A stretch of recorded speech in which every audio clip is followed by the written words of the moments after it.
Well, welcome back, ladies and gentlemen, to the B Leaguers podcast. I have no idea what episode number we're on because I don't know how to fucking count. 15? 16? 17? 15? That's a number. It's a number. It's one of those numbers. 10 and 20. We know that for goddamn sure. And podcast brought to you by the Koyo Store. Head to thekoyostore.com to check out all of your officially licensed paraphernalia from Ubisoft and everything Rainbow Six Siege. So, we were supposed to do this a couple times, actually. We were supposed to do this last Thursday, and then we were supposed to do it last Sunday. Just to give everyone a breakdown of why the fuck that doesn't happen is because time zones exist. It's currently 8:09 in the morning for me. The sun is rising over my fucking patio door right now into my eyes, and I want to kill myself. And Sam just got home. So that's fun. Time zones are a bitch. Thankfully, things will change soon. I mean, this won't be released until tomorrow. You want to actually just start with that? I think we just baited as a SoonTM because you did a pretty good job right there. Well, yeah, I'm obviously not going to say anything unless you want to. I know. It's just, well, then you have to wait to fucking release it, and we don't want to do that. True, we had to do that with USN. Yeah, because, again, it's ESL. We don't know. It's episode 15. Thank you, Chris. I appreciate you. Oh, hey, by the way, guys, we have a guest here. Oh, yeah. By the way, I'm stoked. That's Flynn. You guys already know that, though. What's more important is we're bringing on board one of our friends, one of our very good friends. He's also generous. A caster. You guys should know him. I'm trying to be nice. Fuck you, Flynn. Anyways, I'm always the nice one out of us. You fuck. Mm-hmm. Anyways. If you guys don't know who Chris or Uzumaki is, he's a Challenger League caster from North America. I cast with SoonTM on Fridays over on the Rainbow Six UK channel. Christopher, how you doing, my man? I'm pretty good tonight, Sam. How are you? I'm doing fantastic. I just got home. My last day of work is tomorrow for some odd reason. Nice. For some odd reason. For some odd reason. So I'm doing fucking fantastic, dude. All right. I heard that you're on maternal leave. Yeah, dude. That's just a rumor. Fuck you, Chris. So not only is he having a child, but he's the mother? Yes. Yeah. All right. Exactly. Bet. I didn't realize, Shit, Sam. Well, Flynn. You have been getting a little fat. Realize, dude. You have been getting a little round, so... Shit. Hey, man. I'm always... Hey, the camera adds 10 pounds, dude. Come on. All right, brother. All right. I was going to say, that suit was fitting a little tight there at SI, but all right. I know you wanted to pop it. Come on. We got a lot of shit to... with your 2 sweatshirts, motherfucker. Hey, I went with 3 because Stuart told me to. That shit got me weak. Yeah. We got a lot of shit to talk about. We missed a lot because we missed scheduled days to do the podcast. 2 weeks. Yeah, it's been a hot fucking minute because, time zones and schedules and work and shit. But thankfully, all that will be alleviated very soon. And we're not going to say why. If you're intelligent and have more than, 5 IQ points, you could probably piece it together. But hey, you do you. You guys sort your shit out. I guess leave us with all your conspiracy theories on the subreddit. I guess starting things off, we rewind with Pro League. Because there's Pro League and there's Challenger League. And there's a lot of other in-between shit to start off with. Let's go all the way back to last week. Let's start off with Pro League. We start off with North America. Did we talk about... No, we didn't even talk about Week 10 matches. It's been that long. Yes, it has. All right, so we start off with North America 2 play days ago. We just had the April Fool's Day play day, which was a lot of fun. Doing like the prep recordings and stuff for that video and the whole day and stuff. That was a lot of fun, and going through like production meetings about like what we were gonna do with it. And the Valkyrie camera apparently was a big hit. I didn't think that would be a very big hit because it's just an off angle on like the top of our heads, but I don't know. Apparently people liked it. I'm glad people actually like enjoyed the video as well, because I didn't know if we were crossing into complete cringe territory or if we were actually pulling it off okay, but it seemed like the overall reception was decent, so I'm not too mad. The best thing of that entire video was you trying not to laugh at Gazan. Oh my god! About Reddit, he was like, "Oh, another Fabian and Taro argument." You're like, so I was so mad because we did like 4 takes of that, and every single time he would change the joke.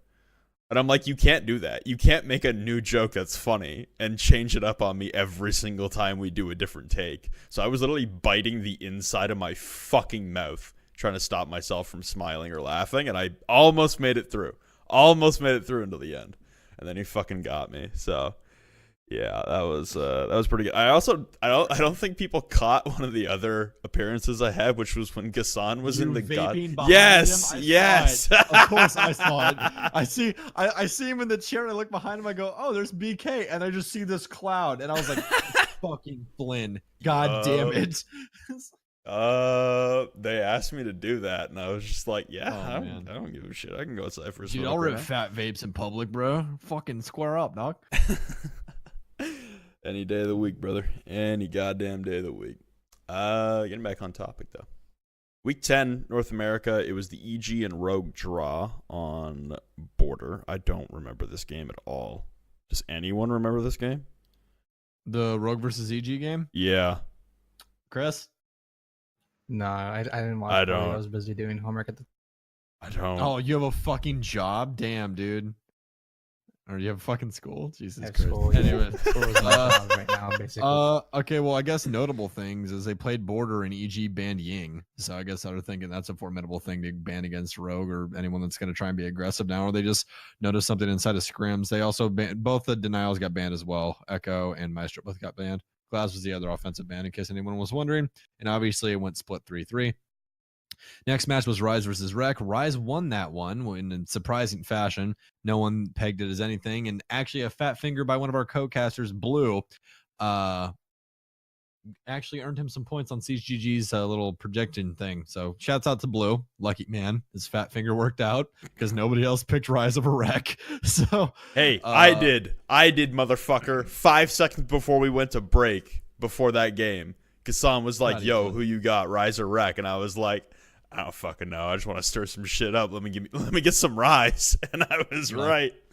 he get a looked at rise that out of camera you. and he said, send it. That's what he said. Yeah. So I think All right, instead of just to break all this out, I think instead of talking about individual games, because clearly it's been so long, we don't fucking remember a lot of like the individual I'll just give storylines of the storylines then. games. Yeah, we'll just go by region. So week 10, okay, so it was Rise 7-5, then it was SSG 7-4 over Dark Zero, which is another one that people were kind of like, oh my god, that happened, which was great because as you guys know, Flynn and I's hill to collectively die on is SSG. So we're still there. We're fucking camping. We got a tent. It's all good. Anyways, gets cold upset there sometimes. Sometimes Flynn has to hold me. Anyways, next week, week 11, we have Rec versus Rogue. Rec wins that one on Oregon 7-5.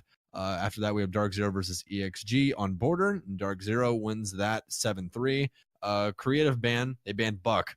EG ties with Rise on Coastline. And EG actually banned Ash away from Hyper, which that happens sometimes. Anyways, Hyper dropped 15. he dropped 15 anyways, unlike Nesk where he's like, oh, or fucking why am I thinking Waka? It's not Waka, it's Joystick. Empire. Joystick, thank you. Anyways, god, it has been a fucking minute, dude. Yeah. Jesus. Anyways, yeah, it's not like that where you take it away and it's like, oh, they now suck. Like, it's just, I mean, like, just give Hyper Twitch and he'll drop like 22. yeah. Easily. I don't know why the other two don't lean on Twitch as much. I don't know if Nesk just doesn't like the spray pattern in the F2 or what, but I don't know. F2 is absolutely nasty. it's disgusting. All right, we'll Love hand that we'll hand Latam over to our guest here. We'll hand Latam over to our guest here and let him talk about the week 10 and week 11 matches. And then we'll go to EU with Flinnison. Okay. Let me find it here. Week 10, right? Yep. Okay, so starting off week 10, we had a 5-5 draw against it's 1 versus BK Boot Camp. They banned. You are in the wrong wrong season, one, brother. buddy. Oh, I am. Yeah. You are Yeah. in season 8. Bro, when you said 5-5, I was like, wait, what? Yeah, I'm like, Oh, Boot No. Camp's not Oh, even in the okay, league there we anymore. go. It's Immortals yeah, and there we go. I found it. I found it. Yeah, Immortals and Nip 6-6. FaZe and Liquid went the distance, but FaZe ended up winning 7-5 on Clubhouse. Pretty even stat line across the board. Black Dragons completely demolishing Pain. Cade Van came out there too, was on Bank, as well as Thermite too, which is interesting. You normally see Hibana banned. Last matchup for that night was Ints versus Red Devils. That match, holy fuck. I could not stop like covering my face. It was so bad. Either team could not win a fucking attack round. It was so awful. Do you want me to tell you why? Why? Because they banned Thatcher and INTZ did not ban away fucking Kaid. That's why. Look, guys, if you're on a map that has hatches, Bank, Clubhouse, Oregon, and they like are completely centered around how you take the site, if the other team bans Thatcher, you ban Kaid immediately, because if you don't, no one is winning offensive rounds. It's just not gonna fucking work. So that is exactly why no one was winning offensive rounds, because they banned Thatcher and no Kaid ban came out. It took 11 rounds for Ints to finally break the mold and win an attack round. It was so crazy. All right, and they don't play till tomorrow, so it's No. you can just say what the matches are for tomorrow. Yeah, matches tomorrow will be Immortals versus Pain. Immortals are gonna win that one. FaZe versus Ooh. Red Devils. I'm gonna go with Red Devils just because. Really? I'm just gonna fuck myself. Ints versus Liquid. Let's go with Liquid because Jenna. She's always gonna tweet about Liquid, so there's that. She never stops tweeting about Liquid. Last matchup will be Black Dragons versus Nip. I think Nip's gonna win that one. You're in the right place for fucking yourself, by the way. Yeah. I'm just letting you know. And I don't watch LATAM, so I don't know. All I know is just FaZe and Liquid and Immortals. I'm gonna take IMTZ over Pain, FaZe over Red Devils, Liquid over IMT over Pain, FaZe over Red Devils, Liquid over INTZ, and then I'm going to take Black Dragons over Nip. That'll be my upset for the day. Anyways, listen, do you want to talk about that since you're casting it tomorrow? I'm in the same boat. I mean, the NIP roster change will be interesting. But Black Dragons have looked really good with Marinka. Who changed up on Nip? I haven't seen it. Wog got relegated to like a sub position, and they brought in a new guy. New guy? Grab him. So we don't know who he is. Haven't seen him before. It's Muzzy. Muzi, yeah. Did he play for anybody? Did he ever play for anybody else that was prevalent? He's got no Wikipedia page, and I've never heard of him before. So he's exactly like me. It's just a name with nothing. Lamau XD. So the big thing with LATAM that's happening, and it's already started, honestly, with Pino coming in. With LATAM, there are a lot of underage gunners in LATAM, and we're starting to see a change with the rosters as a whole, just changing over the old guard to some of the new talented prospects that are coming up. So this kind of change happening is probably going to happen a lot. I'm sure there's a lot of people in Latin America who live there and play there every day at a high elo who know this kid, and I'm sure there's been other tournaments in LATAM, I don't know, amateur leagues or whatever, or maybe through like ESL Go Fours or something where he's played underage, because God knows everyone does that. Yeah, just like we got fucking throttled about Hungary. I was like, bro, I've never heard of a fucking chair league in Germany in my life. Like, if you expected me to know that, you're fucking wrong. Like, yeah, so I'm sure there are people, I'm sure there's a lot of people out there who know who he is. I've never heard of him, but basically the big thing with LATAM as a whole as a region is there's a lot of fucking young talent out there who is going to come up and supplant a lot of the old guard, really, in LATAM. So I wouldn't be at all surprised to see more roster changes like this, where we see an institution in someone like Wog, who's been around for a very long time, and has been a very solid player for a very long time, supplanted by someone who we don't know internationally, like as North American casters and people who now cast international events, but still don't know every single person in every single region. I'm sure there's going to be a lot of people coming up like this who we've never heard of, but make a splash pretty early on. So I'll be interested to see how he does tomorrow. NIP, though, I mean, Black Dragons have still looked so fucking good.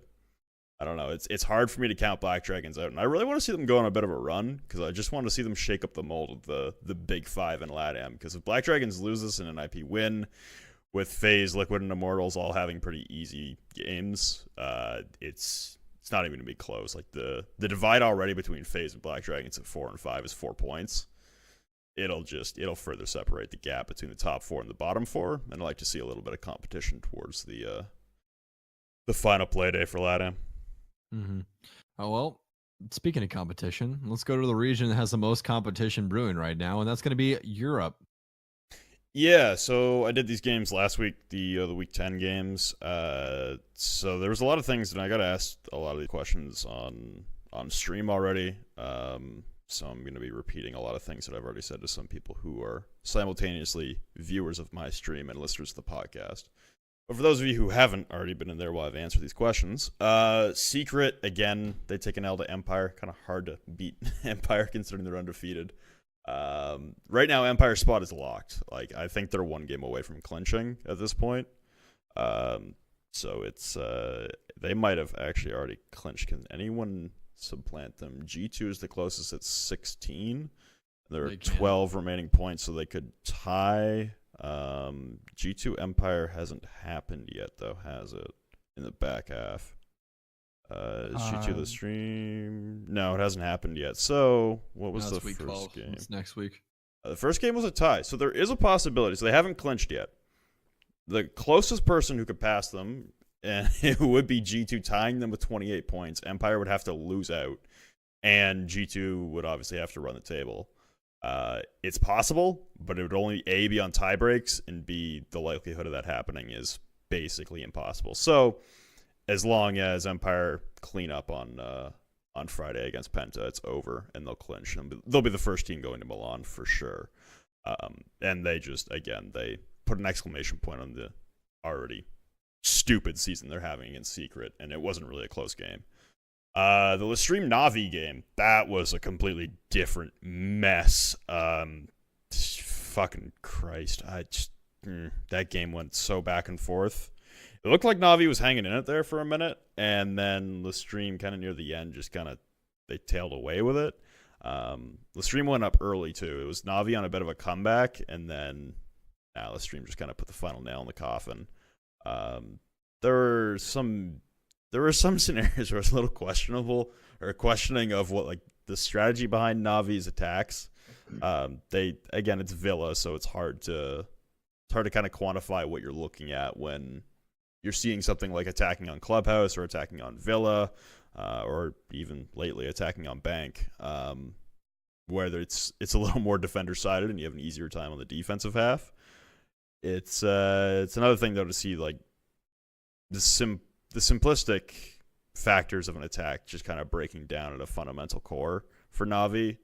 Communication, spacing, just simple callouts. Honestly, it looked like there were too many times where a member of the stream would have free passage to go wherever the fuck they want and do whatever the fuck they want, and there was no one keeping them in check. The G2 Penta game, that was not... I did not expect that. I didn't expect it either. That was 3-3 heading into the half on Consulate, and then G2 just kind of fucking said no thank you at the end. Jesus, G2's defense on Consulate was kind of ridiculous. Their attacks, again, their attacks looked a little shaky. Like, they didn't look like G2 on their attacks. On defense, though, Penta just had no fucking chance. And Fabian heard us talking shit. That's what happened. I mean, there's been a lot of people talking shit on G2, and we said, Oh, no, I'm saying us as a collective. Like, the Siege community. They're like, fucking G2 isn't making land. They don't give a shit. They're like, we'll just sneak in there and fuck them real quick. Like, yeah. And I mean, Fabian even said it in his interview with Kassan. He was like, yeah, we don't really care if we make Milan. Like, it'd be cool, but, like, we've already won a shit ton of Pro League seasons before. We just won SI. We're swimming in money. We don't give a fuck. So I don't know. I'd like to see a tournament without G2 in it, but it's hard to count them out at this point as well. Like I said, heading into the second half before I even flew out here, it was G2 just having an innate ability to fucking turn it on when they need to. And they're kind of doing it again, man. It's getting scary. Their next game on Friday is against Secret as well. Oh, we might be seeing G2 at LAN again. Chaos come up with a surprise win against Mouse.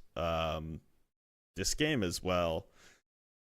I don't even know how to characterize this game because it came down to the wire, and there were a couple throws on the side of Mouse that really make you scratch your head. And it really looked like it should have been a Mouse win, and now this is 3 consecutive losses for Mouse. A team that looked like they were trending in the right direction heading into the break, and then new org, and for some reason they're just cursed right now. They can't piece together much. They gave Secret their second win of the season, and then obviously you're playing G2, and then Chaos. I mean, it's a close game. It was a close game when it came down to it. But holy fuck, man. Mouse are falling off a cliff at the worst possible time, and there's a possibility of them getting relegated. We talked about at the halfway point how Na'Vi and Secret kind of had those relegation spots locked up. The way Mouse have been trending, that could be a different story in about a week's time, considering the next game for Na'Vi is against Chaos, a battle of the lower tier teams right now in the standings, but Chaos have seemed a little vulnerable at times, considering they went down 5-1 at the half against Penta, and then had to pull off a miraculous 6 round in a row comeback just to get the win. And then as well, Mouse has to play the stream next week. We're getting into danger zone fucking territory for Mouse, and it might just be the saving grace we need to keep Na'Vi as an org in the fucking scene. But holy shit, I don't know what's going wrong with Mouse these days, but they gotta fucking figure their shit out real quick. Yeah, I feel like the lower half of EU is just a downward spiral right now of who can suck less. Like, it's Na'Vi, Mouse, and Secret are all just in a battle for who can possibly just go on an upslope here in these last 4 weeks. And honestly, no one's gonna know. No one's gonna know. It all matters what happens in this. Well, I guess the next 3 weeks, because worst case scenario is going to come down to a do or die in the last second. But if someone does not come alight right now, then they're getting relegated. Like, it's that close. So I don't know. I definitely know the team that's in the absolute hot seat is obviously going to be Team Secret, because they have 6 points and they've only won twice, as you said, and they have 0 ties. So luckily for them, Mouse is very, very close, right? They're only 4 points away, but that's 2 weeks of Mouse going to have to continue to lose, and they're going to have to win both of their games. But if you look at it, their next game's G2, which also is funny, is one of their wins. And then their next one's Penta. So that's actually very, very good for them. Then they have Na'Vi, and then they have Chaos. So that latter half is good for them. But the first match versus G2, that's going to be a fucking hard match, man. Very, very hard match. But right after that, you have Penta, which that's winnable. Penta's only at 12 points. So you can bring Penta down and boost yourself up. And Na'Vi, as well as Mouse's next matches, Mouse is playing against Lestream. Na'Vi's playing against Chaos. So, for instance, this is all going to be Friday, in case you guys are wondering. It's Penta, Empire, Secret, G2, Na'Vi, Chaos, Mouse, Lestream. I'm taking Empire over Penta, obviously. G2 over Secret, obviously. I'm actually going to say Na'Vi over Chaos. I'm going to say Lestream over Mouse. So, anyways, besides that fact, going to the next one, this is going to be the decider on what happens with Secret, really. Because Secret plays Penta, right? If they beat Penta, that's going to obviously give them 3 points. But the match that you're going to want to watch that is going to decide everything is going to be Mouse versus Na'Vi in week 12.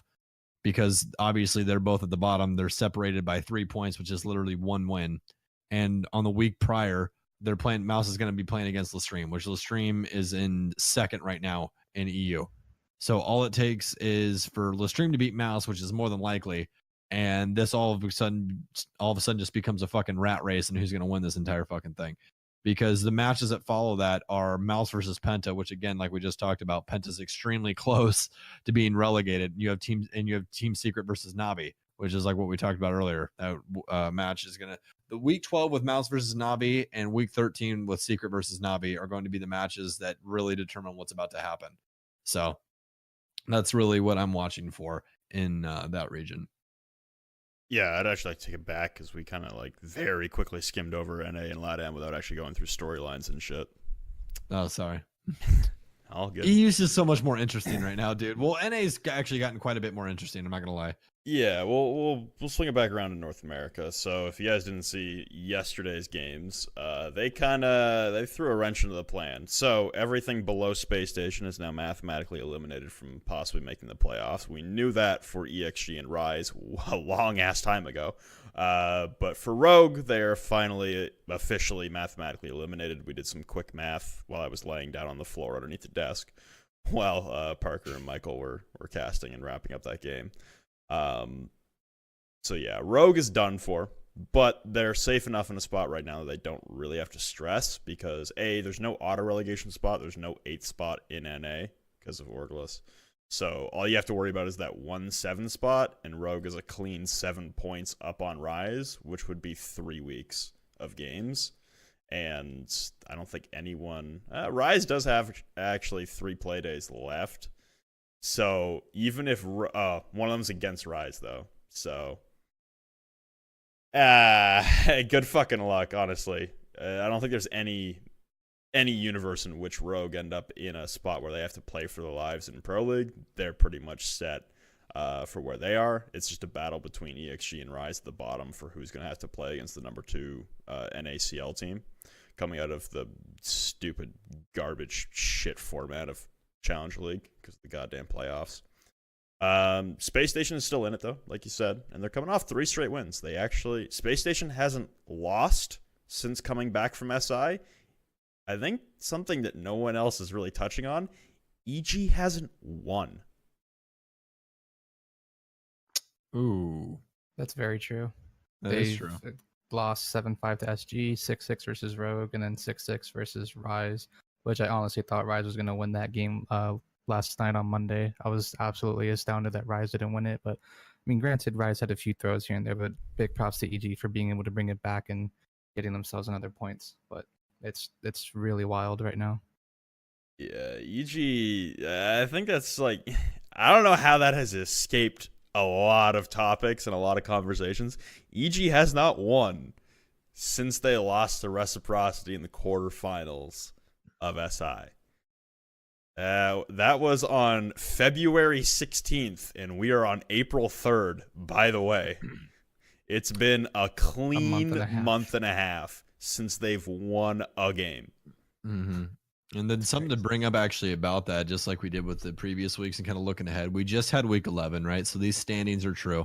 So we're just going to talk about more or less the top 3 because Space Station is basically, they have a very low percentage. There's like a 10% chance that they make land. Like it's not very high at all. So that's probably being very gracious, honestly, in that regard. But so let's do some quick math here. Your first game up. You did the quick math. I'm gonna talk about the top 3 real quick. So we have Dark Zero at the top with 23 points. Remember, you get 3 points for winning a match. You get 1 point for tying, 0 for losing. Obviously, Team Reciprocity has 20 points. Evil Genius is tied with them at 20 points. But if you go back to the first half of this season, Team Reciprocity beat Evil Geniuses. That's why Team Reciprocity is in second place. So if we go down here, we have week 12, week 13, and week 14 left, and we will talk about those after Flynn gets done with his quick maths. So yeah, we're at the point right now where it's looking actually incredibly fucking tough for EG to make land. And this is why it's the upcoming games. So you just said SSG has a very slim chance of making land. I would argue they have a better fucking chance of making land than Evil Geniuses. This is why. Because of who they're playing, I can see it. Yep. I thought you were gonna do the maths. I was just about to talk about how EG has to play Dark Zero and then Wreck. Yeah. So SSG next week plays Rogue, who don't give a singular fuck. Like I just said, they're safe from relegation spot. They're not going to Milan. They got no cares in the world. That's an easier game. Right after that, SSG has EXG, a team that has looked very up and down and chaotic, honestly, in this back half. Their 7-2 win against Wreck was impressive, but since then, you've got a 7-3 loss to Dark Zero and a 7-3 loss to Rogue.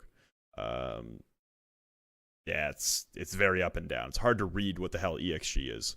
And then your last game of the season, however, is against Reciprocity. So you have 2 easier matches and 1 hard match. For Evil Geniuses, your road is not looking great. First up, you have Dark Zero. Have fun. Number 1 team in North America currently. And you still haven't won a single game since coming back from SI, by the way. Your second match after that is Reciprocity. the team that seemingly has your fucking number for a very long time, which is at SI and the only team to defeat them in the first half of Season 9. After that, you've got EXG, which is, again, that mixed bag. But Week 14 is going to be a play-in week no matter what. And I think what's going to come down to is if Reciprocity are going to continue their fall-off or if they're going to pick up the pieces, because they've looked not fantastic in the last couple of weeks. You lose 7-5 to Rec. You lose 7-2 to EXG. And then that road game as well, there was some interesting moments in that game as well against Rogue on Oregon. So it's tough, man. I guess just to touch on Rec just for a little bit from what I've seen, because obviously with the things going on in the background for me, very busy. I'm more or less just watching games through clips of highlights because I don't have the fucking time right now, which sucks because I like being in the know, but things will hopefully change soon. Anyways, from what I saw, it really seems like it goes back to that communication. More or less, they don't really have a team structure. Everyone's just trying to play fluid, and there's no real structure behind it. Honestly, God's honest truth. It legitimately looks to me like no one is following what an IGL is saying. That is what it looks like to me. There's random things happening that are not structured, that should not be happening. And 9 times out of 10, it's getting them punished now because everyone's like, okay, you guys just play like a fucking rank stack. And again, these are pro players. It does not mean that we're just throwing 5 random people in here. Like there's calls being made, all this kind of stuff. But what I'm saying is the fact that they're not under one banner. It's more or less everybody is, okay, yeah, we're fighting for the same person, but I kind of still want to do my own thing. That doesn't work. This game is way too based off of coordination and having to work together as a team. That's why the last podcast we have, I believe I talked about this, but if I didn't, I'll talk about it again and just make it sweet and simple. I still to this day do not understand why they have Laxine playing the ops that he does, because he plays team utility based ops. He plays Thatcher a lot. On defense, he does more of a roam kind of thing. He also plays like Castle and a bunch of other things. He plays flex. But on offense, he's mainly Thatcher. I still don't understand why they don't give him an op that has not only a better gun, but selfish utility that he doesn't have to be on the team, be with the team with. Where right now he's like, okay, yeah, he's Thatcher. He's got to rotate all the way back to where Thermite is, do the thing with Thermite, then rotate all the way back to where he was holding an angle on the push he wanted to make. That's stupid. That's so stupid. I don't understand why they don't just make these adjustments in their player lineup and see if it works. I don't know what's going on. Obviously, we don't know what's going on in their scrims or what they've tried to fix, but to me, it really does look like just internal struggles inside of the matches. Yeah, I mean, you also mentioned to Mark, you said it before, that you told Mark at SI that he needs to put Laxine on an island, just let him do his own thing and let him be a selfish utility, because that's really where Laxine shines. When Laxine does his own thing, he frags out, he does everything that's needed just because he's so talented at 1v1s. Unless he's getting pinched by defenders, he's 99% of the time going to win out those ones that he's going to be taking. So I also agree with you that they need to put Laxine on an island, give him ops like, Zofia or Ash or someone that can go frag, not necessarily be part of the team and just do his own thing. I think the issue is they have too many people like that. Yeah. You have Fox, you have Skies, you have Lax. All 3 of them, I mean, look at their past. There was never I am a flex, I am a so on and so forth, So they were all fraggers. Fox's been a fragger his entire career. Sky's been a fragger his entire career. Basically, Sky's actually prefers a handful of ops on defense and a couple on offense that I can think of off the top of my head. That you're like, okay, that's more of a flex role. Like, you know what I mean? Like, as of recently with Rec, he was playing like what? He was playing like Smoke, I think, and a couple other things. I'm trying to think. It's been such a freaking... Here, I'm just going to go to his profile real quick. It's just going to make it easier for me. Yeah.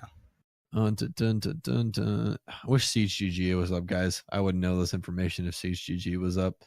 Rest in peace. I blame Connor. I'm going to tell him that, so... Yep, it's still down. Gosh darn it. They don't have his thing up here, do they? There's certain things on CGG that are up, but they're not useful to us. That's Anyways, but for the most part, like right now, Skies isn't doing what Skies regularly does, if you honestly think about it. Because if you look back at all of his other roles, he was playing the Ashes, he's playing all that stuff.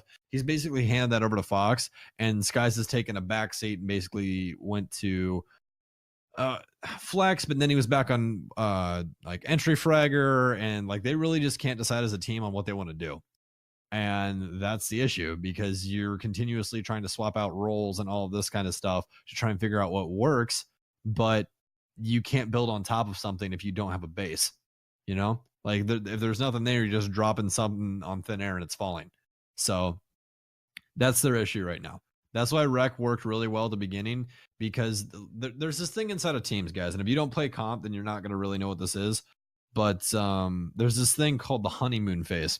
And what the honeymoon phase is when a roster change happens or a big change happens inside of the team with roles or anything along those lines, right? And you usually play good for about, it can be anywhere from like 2 weeks to months on end. It's a big thing inside of Counter-Strike. But after that, all of a sudden things go bad, and everyone's like, well, what the fuck happened? They were playing great. It's the honeymoon phase. You finally got past that, and not everything was just clicking automatically because you guys were just so happy to be playing with each other. Now everything's settled in, and you're like, oh fuck, we gotta figure this shit out. And Rec is in this constant struggle of trying to throw things back and forth in this massive loop. It's just a vicious cycle of them beating themselves up the second half. And until they finally try to plant their feet and go, okay, no more cycle, no more spins. It's just going to keep going around and around and around. That's why I really don't have any faith in them on this latter half. I love the guys from Rec. They're fantastic. Every single one of them. They're nice people. I've talked to all of them. I talked to all of them at Invite. It's nothing against them. It's just literally, I don't have faith in what they are currently doing with this team. I don't think it's going to work out. It more or less falls back onto what we were talking about before this season even started, if you guys have been listening for that long. They're a team full of fraggers, all except for one person. It's Retro. That's it. They move Mark down to support with him. They make Mark the IGL. And honestly, I don't know Mark's IGL prior to this. I don't know exactly how it worked out. I've never talked to anybody about it or anything. But what it seems like to me is either calls are being ignored or the right calls aren't just being made. So it's very hard, because obviously we can't sit on comms and stuff like that. And that might have been why they brought in Hopes to try and help them, but it doesn't seem like Hopes has done a thing. Does not seem like he's helped with a single thing since he's been picked up. So, yeah. On the contrary, Rise has looked really strong picking up Remorse. Absolutely. Yeah, I would agree. For North America, basically the hopes for a LAN event for EG and Space Station rest in the hands of Reciprocity. Mm-hmm. Yep. Because each of them have to play them in the last 2 weeks, 13 and 14, EG and SSG respectively. If Rec all of a sudden return to form, because they have the week off next Monday. They have the week off. They have the bye week. They don't get any points. They don't get any round differential for that. We do have that 100% confirmed, by the way. We said that on the broadcast, but I also want to mention for anyone else who might have missed that, we do have that 100% confirmed. No one's getting points. No one's getting round differential. Rec have the week off. Is this a week where they can kind of retool? Because, I mean, they still pick up the win against Rogue. Don't get me wrong. They get their 3 points, and honestly, at this point, you're battling it out in a 4-way absolute slugfest to see who can make it to LAN. Any way you can get 3 points, it does not fucking matter. But we're talking about having some sloppy games against Rogue and Rise and EXG. Then you're going to be going in against EG and SSG. You're going to be fighting for their lives to head to Milan. You got SSG, a team who has never, as a core, made it to a Pro League final before. And you've got EG, who want to retain that title of being the best team in North America and want to make it to, because they're on a fucking LAN streak of a lifetime right now. They're not looking to put that down anytime soon either. So you're going to be going against two of the best teams in North America in some of the hardest, most desperate conditions. If Rec continue to fall off, then this becomes a three-way race. And I think you're hitting home on a lot of points that I was thinking of while I went to go grab some water, which was, we talked about Reciprocity heading into this season, which was, do we have a lot of faith in the team? And early on, we said no. We said this is a team of fraggers, and they fucking went on a bender in the first half of the season. They were murking everyone. They go to SI and then make it to the semifinals. They got slapped by G2, but I mean, they made a hell of a run to get there. I'm curious if this is a momentary lapse in ability. Maybe they're not putting the same amount of work in they were in the first half. Or was that first half and that SI run, was that truly a flash in the pan? Was that honeymoon phase? And are we seeing the true reciprocity? A team that, honestly, the same roster, minus Skies and Ad Goddess, was a middling to bottom tier Pro League team last season, whose only true accomplishment as a core roster was winning DreamHack Montreal. And that, again, was in a situation where a lot of teams made roster moves 3 days prior to that event. Is this Rec returning to what they should have been, returning to a norm? Were they just on what in hockey is called a PDO bender, where they just can't miss and everything's going in for them and they can't, no one's eating up their mistakes and they're fucking hitting all their shots? And finally, are we seeing a return to the norm here? I really wish we had some more advanced analytics to kind of delve into in Siege, because we don't have an API where we can delve into anything really beyond just scoreboard stats and what CGG is able to track. I'd love to do a deep dive on analytics on them to see what the difference is in the last few weeks compared to their last few runs, but we don't have that availability, unfortunately. For them, I'm questioning. I am questioning, is this a return to norm, or is this a dip in performance from where they should be? And I honestly don't know the answer. I don't know the answer because that SI run on LAN against the best teams in the world looked incredibly promising. That first half run in the first half of Season 9 looked incredibly promising. And now I don't know what to make of these last 3 weeks because they've looked bad. They got the week off. Maybe they can retool some things. But man, NA's hopes lie in if Reciprocity can figure their shit out. Because EG has a game in hand, and their game next week against Dark Zero will really set the tape for, is Dark Zero going to clinch? Are they going to lock up that number 1 seed? Because at that point, Rex got the week off, so they stay at 20. If Dark Zero win that against EG, they're at 26, and EG stays stagnant at 20. And if Space Station take the game against Rogue, like I said, a team who does not have anything to play for at this point, then Space Station is right behind them at 19. And that becomes a 3-way run for that second place spot, and that first place spot is basically locked up by Dark Zero, considering they have the week off in 13, and they play Rise in 14, which means they've basically got another three free points in Rise. It's based on Rise's last few performances. I don't actually want to say free, but based on the standings and based on the caliber of teams, I would say Dark Zero should come away with that win in 14. The EG Dark Zero game will set the tape for if there's going to be 2 spots available or 1 after next week. And then that last spot, if it's only 1 spot available, it's up to Reciprocity. Can they come back, or are they going to continue to spiral out? And we saw that last season with Secret. Team Secret and EU were comfortably in the top 3 for a majority of the season. And when it came down to crunch time, couldn't make it. Same thing with Dark Zero. They were in number 1 spot from week 3 to 12 in Season 8. And when it came into the play-in game against Rogue, couldn't pull it out. So I don't know if it's the pressure getting to them. I don't know if it's honeymoon phase expiring. I don't know if this is just a regression to normalcy for them. Something's got to click for Rec, or else they're not going to Milan, and they got some things to work out in the offseason. Yeah, the wheels are definitely falling off, to put it in layman's terms. Chris, you want to touch that with a 10-foot pole or no? No, I'm good. All right. I think you guys pretty much covered everything that I wanted to talk about. Yeah, we enjoy beating dead horses here, so it's okay. That's kind of our MO. It's really interesting too, because Dark Zero hasn't made LAN since year 2, season 1, when Xbox got cut out of Pro League. Ooh, so these stats. That's I knew you wanted me on the podcast for a reason. Chris, where have you been? What are you talking about? I said that on the broadcast. I said that on Monday on the broadcast. Hey Flynn, I don't get paid to know that. All right. I do, motherfucker. Yeah. They were known as Flipside back then. I think it was like Pojaman, Hot and Cold. No, was Hot and Cold in the roster? I think Yeah. he Yeah, was. Hot and Cold's Yeah. always been on that roster. Yep. Yeah. Yeah. Um, Pojo, it Hot, was and then Mint Pojaman's- were the main three, and then I still have that charm on Xbox. I have it on PC. Fuck you both. Mm-hmm. I have Flipside, Elevate, and Excellence on Wait, PC. I might have it on PC actually. Yeah. I have the Pentacharm too. Oh, of so I course, can I put got it the to use. Pentacharm. Hungry, my guy. Yeah. As you know, I'm the discount hungry. Yeah. Chris. That's all my Just friends. You're the call me. hungry of NA. Yeah.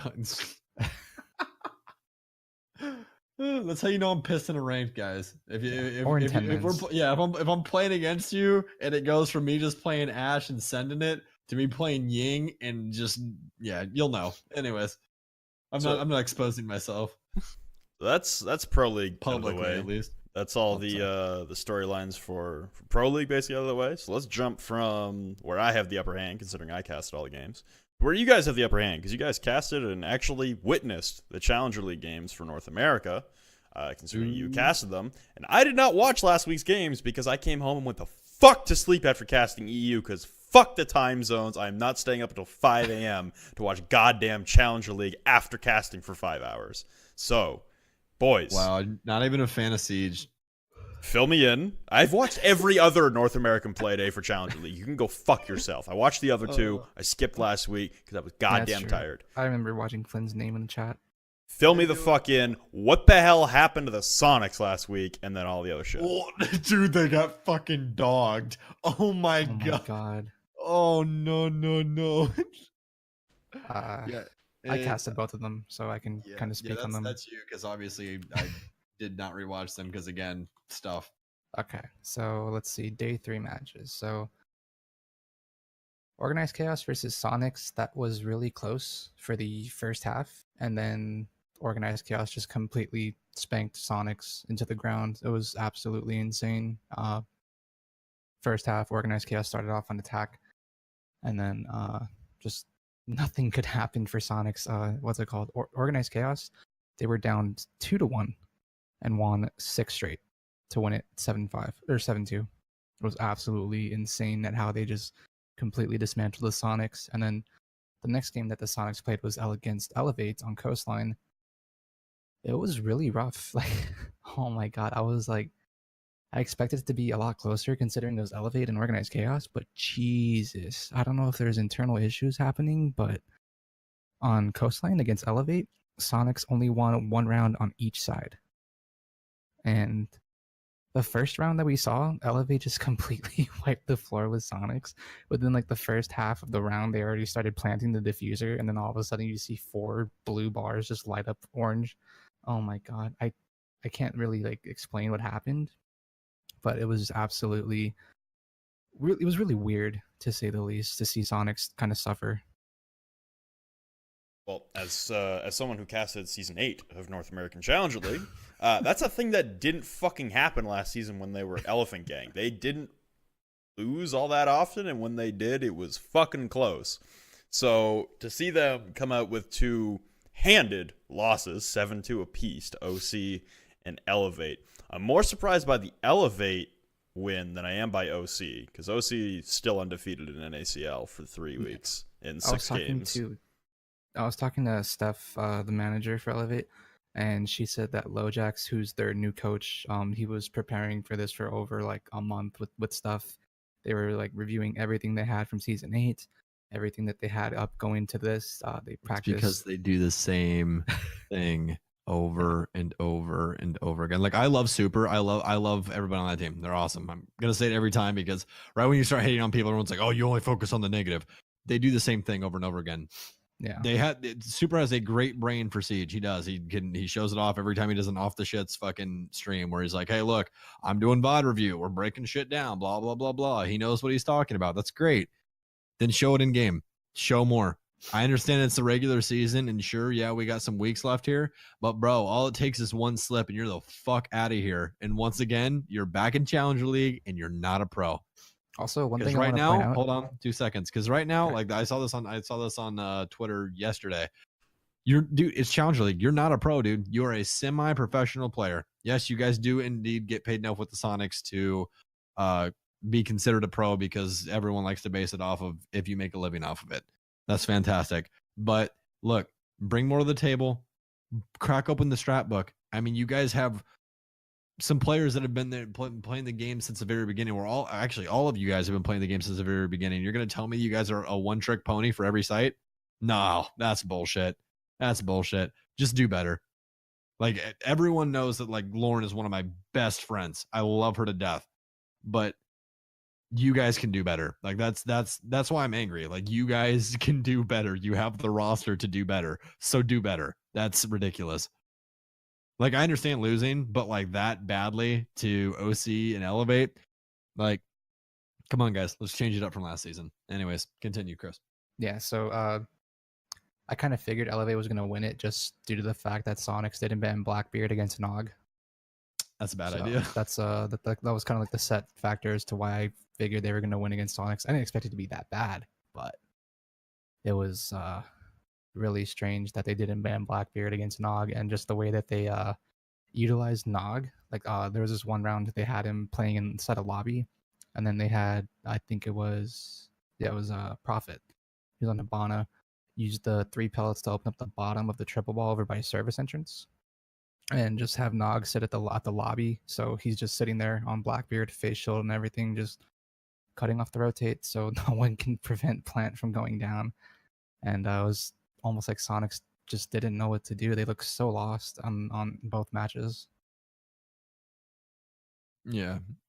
That's kind of the gist I got from it, because Jared updated me and was like, hey, Sonics just lost to OC, and I was like, oh, okay. I was like, I can kind of see that like happening, because OC has a pretty good roster, and you know that they're pretty experienced. So, but like, what was the score line? And he goes 7-2. It's like, oh, It was on Oregon too. oh no.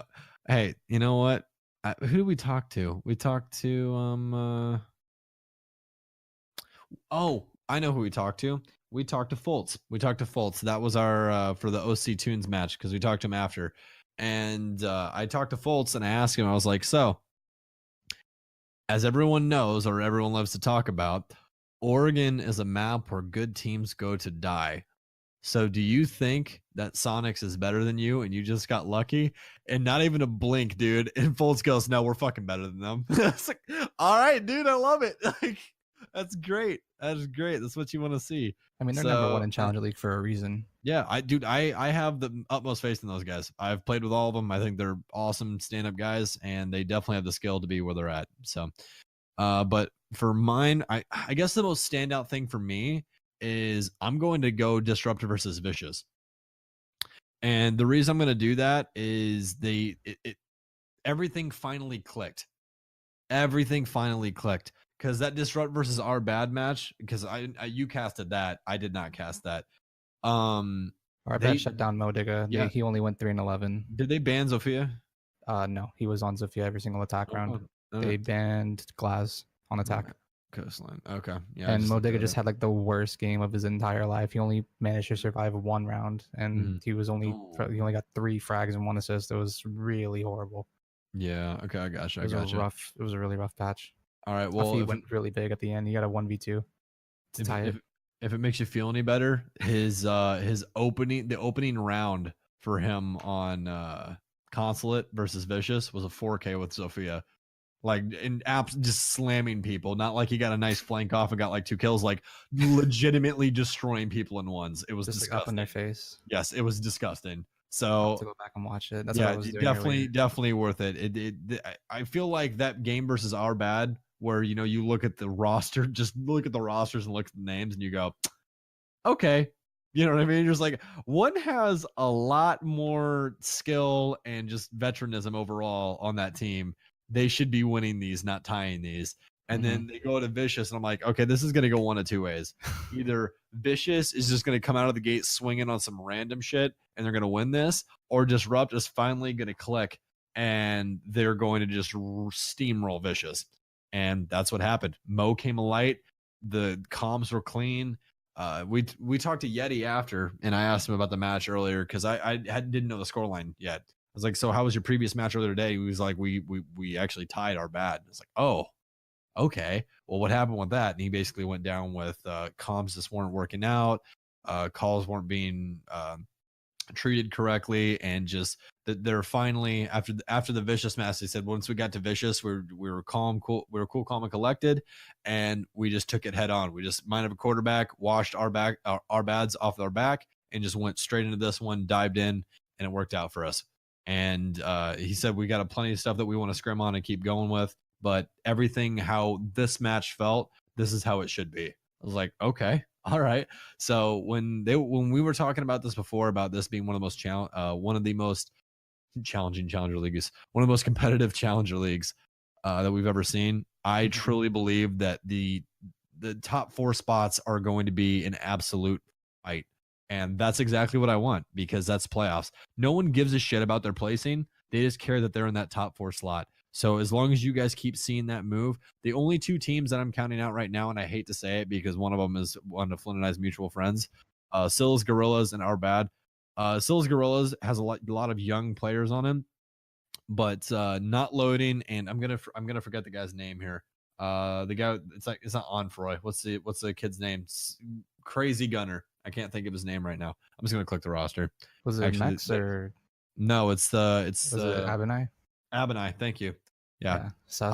Abinai is an absolute nutter. Mex is amazing as well, but that roster is still very young. They're really inexperienced. Yeah, but comparative. Like found they their have click. they have 2 veterans, but again, there's a lot to learn inside of comp. It's just a very difficult thing. So, Yeah.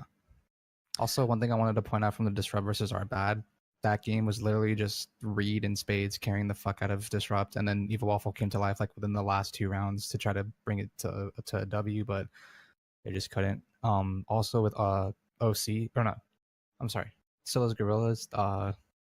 This is Mex's first ever competitive season, so for him making it to Challenger League in his first ever comp season is really it's pretty cool to see.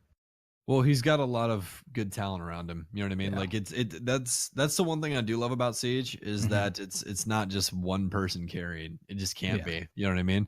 Like there's plenty of rosters across plenty of esports where there's been just one guy carrying everybody, and it's a shitty thing to see because you're just like, okay, like this guy is literally just putting the entire fucking team on his back. Like for instance, like Nico with Mouse for Counter-Strike. Like he would literally drop 40 bombs like it was fucking nothing. He would just put the entire team in a carrying case for an entire tournament, make it to playoffs where they're talking like quarterfinals, and then lose all of his efforts. You don't see that inside of Siege. One person cannot put the entire team in their back for an entire game and win it.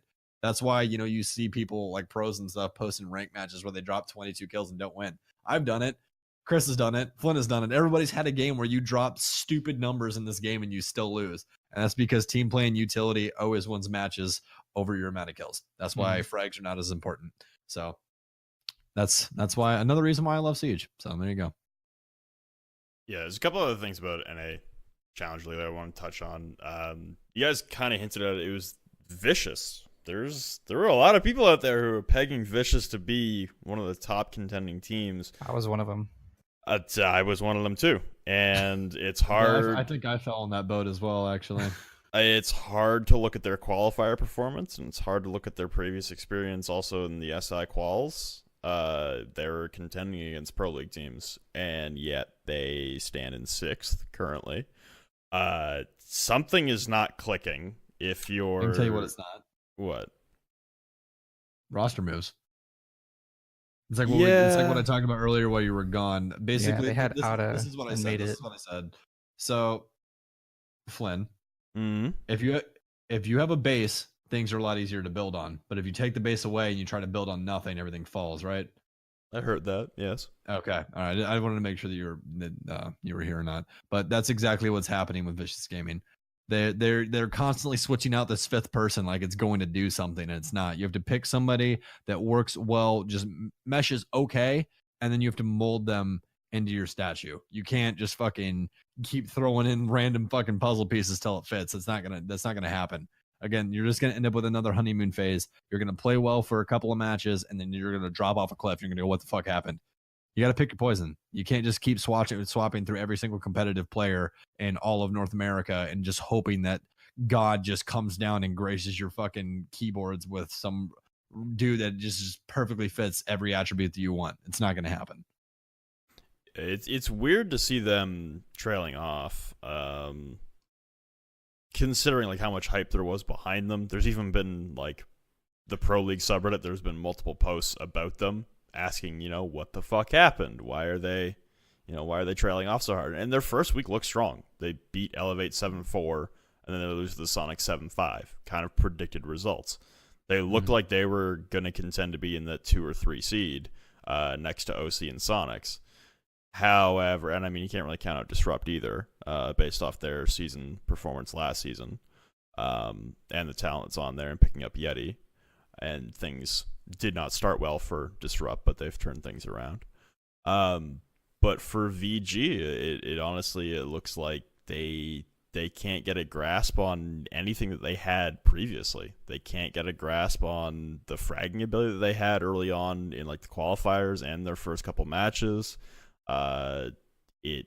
It's honestly, it's disheartening to see a team with so much promise start to fall apart in, the games that matter, because you get off to a bad start in Challenger League. We've seen it before, just as recent as last season, where teams, they start off a little shaky, and EXG honestly was a perfect example of that, as a team that started off quite shaky and quite poor, and they had to fucking run the table just to get into the playoffs. And I mean, EXG made it. They made it to the playoffs, which is a garbage format, and they win the playoffs, and they get to Pro League, which is still a garbage format. But they're proving themselves in Pro League right now. It's starting to count down to midnight here. Like, we're almost at the midway point. We are 6 games out of 14. Next, or at the end of Friday, we'll be more than halfway done the CL season. And if they're still trending poorly, we're running into territory where you're almost past the point of no return. Because this was about the time that EXG picked their shit together last season, and it's getting down to crunch time for them. Their next 2 games, however, are against Our Bad and Elevate. So the game against Our Bad, that should be a win for Vicious, hands down. If that doesn't go their way, then something is seriously fucking wrong. And then the game against Elevate, man, I don't know. Elevate's been playing, I think they've been punching above their weight class lately. I did not expect them to be doing this well, given that roster. That roster, I think the addition of Z Thunder was really what did the difference for them. Yeah, the core roster's been in CL a couple times, and they haven't really proven to be anything really to fear in multiple CL seasons. They haven't lit up the world at all. Yeah, they're much scarier teams heading in, I guess is the easiest way to put it. But like I said, I think they've been punching above their weight class, so that'll be a good game to watch. Like I said, Vicious beat Elevate the first time around, 7-4 in week 1. Play day 1 of week 1. It's a fucking stupid format. So it'll be a rematch from that game. The first game was on Clubhouse. A lot of Clubhouse games actually in CL in week 1, which was really fucking irritating. So sick of goddamn Clubhouse. It's becoming like the second map that I hate behind Oregon. But Vicious is a weird storyline to follow. And then as well, Our Bad, currently winless. They make a roster move after the first playday. They pick up Beastly. Former Pro League player Beastly for like the last year. My real question is, Beastly, what are you doing? Well, what gave you so much hope? What gave you so much promise? Because there were other teams, I know this for a fact, there were other teams in CL inquiring about Beastly and offering tryouts. Every single other team in CL is above Our Bad currently in the standings. So at this point, I gotta ask, what the fuck gave you so much confidence in that roster that you decided to take that spot on Our Bad when you had different offers to go different places? I don't know if those tryouts materialized into true offers, but I do know other teams were inquiring. And I'm a little quizzical. I want to know, I'm not saying that they can't as well turn it around. Any team at this point, we're getting close to the point where you need to start turning things around. If you're going to have any hope of just making the playoffs. But I'm just curious what Beastly saw on the team, because honestly, on Our Bad, I don't see a team that really stands much of a chance at contending throughout the season to make it to the playoffs. I think they can hold their own in Challenger League throughout the season. I don't think they're going to stay winless. I think they will pick up some wins. They've got 2 draws already, one of them being against Disrupt, a very good team. It's doable. I think they can hold their own in the bottom portion of the standings, but I don't see this team surpassing 4th place. I don't see them crossing into the green. I don't see them getting into the playoffs. So I don't know, man. It just seems like a very questionable move, and I don't know why he went for it. And that's another very, very talented player, not exactly insulated by other supporting cast members that might be necessary to get him to where he wants to be, which is back into Pro League. Yeah, I know when they played against Silas Gorillas for the last matchup last week on Friday, they were down 6-3, made it 2 rounds, 6-5, but then just didn't close it out to make the tie against SG, which is really unfortunate. I was almost like expecting the tie to come back. They were looking really primed for it, but Silas Gorillas just played more disciplined at the very end and got the W. I know that with the addition of Beastly, within their first week, I saw a complete difference last week on Friday compared to their first 4 matches. It was insane how much of an improvement they made against Disrupt. And then especially against Silas Gorillas, they looked really, really like a completely different team compared to their first 4 matches. Yeah, I think that's fair. And SG as well. We touched on them a couple times. Mm-hmm. Toon Squad as well, just to round it out. We've talked about every team in CL and NA at this point other than Toon Squad, and that's another team that I think is punching a little above their weight class. But then again, last season as Oof and then Nomads, they were bouncing around between like 3rd and 4th for the majority of the season last season in CL. And then when it came down to crunch time, they just kind of fucking sputtered out. Like, they ran out of gas at the finish line at the most inopportune time, and they fell all the way out of, I think they were in actually 2nd at the time, heading into the last play week, which was 2 play days, and they lost them both, and they fell out of the playoffs, and EXG took their spot, and then EXG made it to Pro League. So again, garbage fucking format, but it's interesting to see that team doing so well, again, given the amount of talent in some other teams that we've seen. Like, Factor's been really insane on Toon Squad. I'm really impressed with the way he's been playing in his first Challenger League season. Sitting at the number 2 spot right now. I mean, they're currently tied with Elevate and the Sonics, but still, it's not an easy feat to be up there. And just, I'm really impressed with the way they've managed to perform. Samuel, do you have any input? I don't really have anything else about CL. I mean, no. I think, again, it's going to be more or less like, I guess, basically every single region's been this entire season with Pro League and Challenger League, which is just the top side is going to continue to fight like rabid dogs. And eventually we're going to see who the top 4 is. I mean, the only contender that I think is going to make it out of the bottom 4 right now is I think Disrupt Gaming is going to pop up in there somehow. I think that Toon Squad can really go far in this. Like the top 5 right now, I think, are the teams to worry about. That's what I think. I think Vicious isn't going to be on a downward spiral. I don't see them going any farther than they are right now, especially with this constant just rotating door of 5th players. That doesn't fly. So I think that definitely everything above position number 5 is going to work out, or excuse me, above position number 6, so 5 and up. I think that is going to be your playoff bracket right there. So we'll see. If I had to tell you right now, I would say this. I would say OC, Toon Squad, Sonics, and Disrupt Gaming. Not even Elevate? Damn. Nope. Yeah, again, I don't really know about Elevate, man. For the playoffs, yeah, I'd say OC, Sonics, DG, and Toon Squad, I guess, in the 4 spot. Yeah, I'd be very surprised to see Vicious turn it around. And I'd be very shocked to see Elevate hold their spot for the rest of the season. All right. Well, I guess it's everyone's favorite segment of the show there, Flinson. Before we get into Q&A, because I know it's your favorite, the bracket for the APAC finals to make it to Milan is this weekend. God damn it. It's APAC.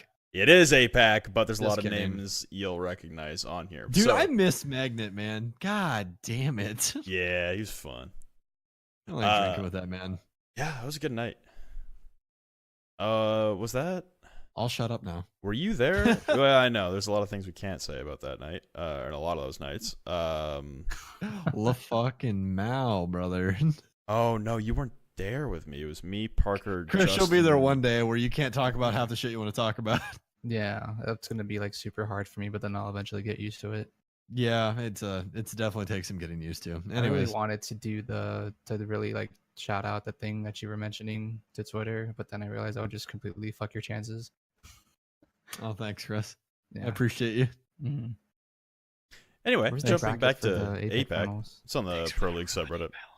Okay. So in the top half, it looks like it's going to be a pretty simplistic run. So obviously, the 8 teams that'll be there will be Norengo, and they'll play Ageless. Xavier will be playing Orgulus, who were formerly Atletico. Fnatic will play the Cyclops, and then Mantis against Aerowolf in the first round. That actually looks like a really fucking good game. Aerowolf wasn't even supposed to make it. No, they were not. They got really blessed with whoever beat, like they like had like a massive upset against the team that's supposed to make it, and that granted them access into the land spot. I only know because I'm a mentalist. I just follow him around. He's a really good player. I like him a lot. Nora was also in trouble there. They came back from SI and they lost their first 2 games, and it looked Yeah. like they might not actually finish first in their region, which was scary. Well, we all know why.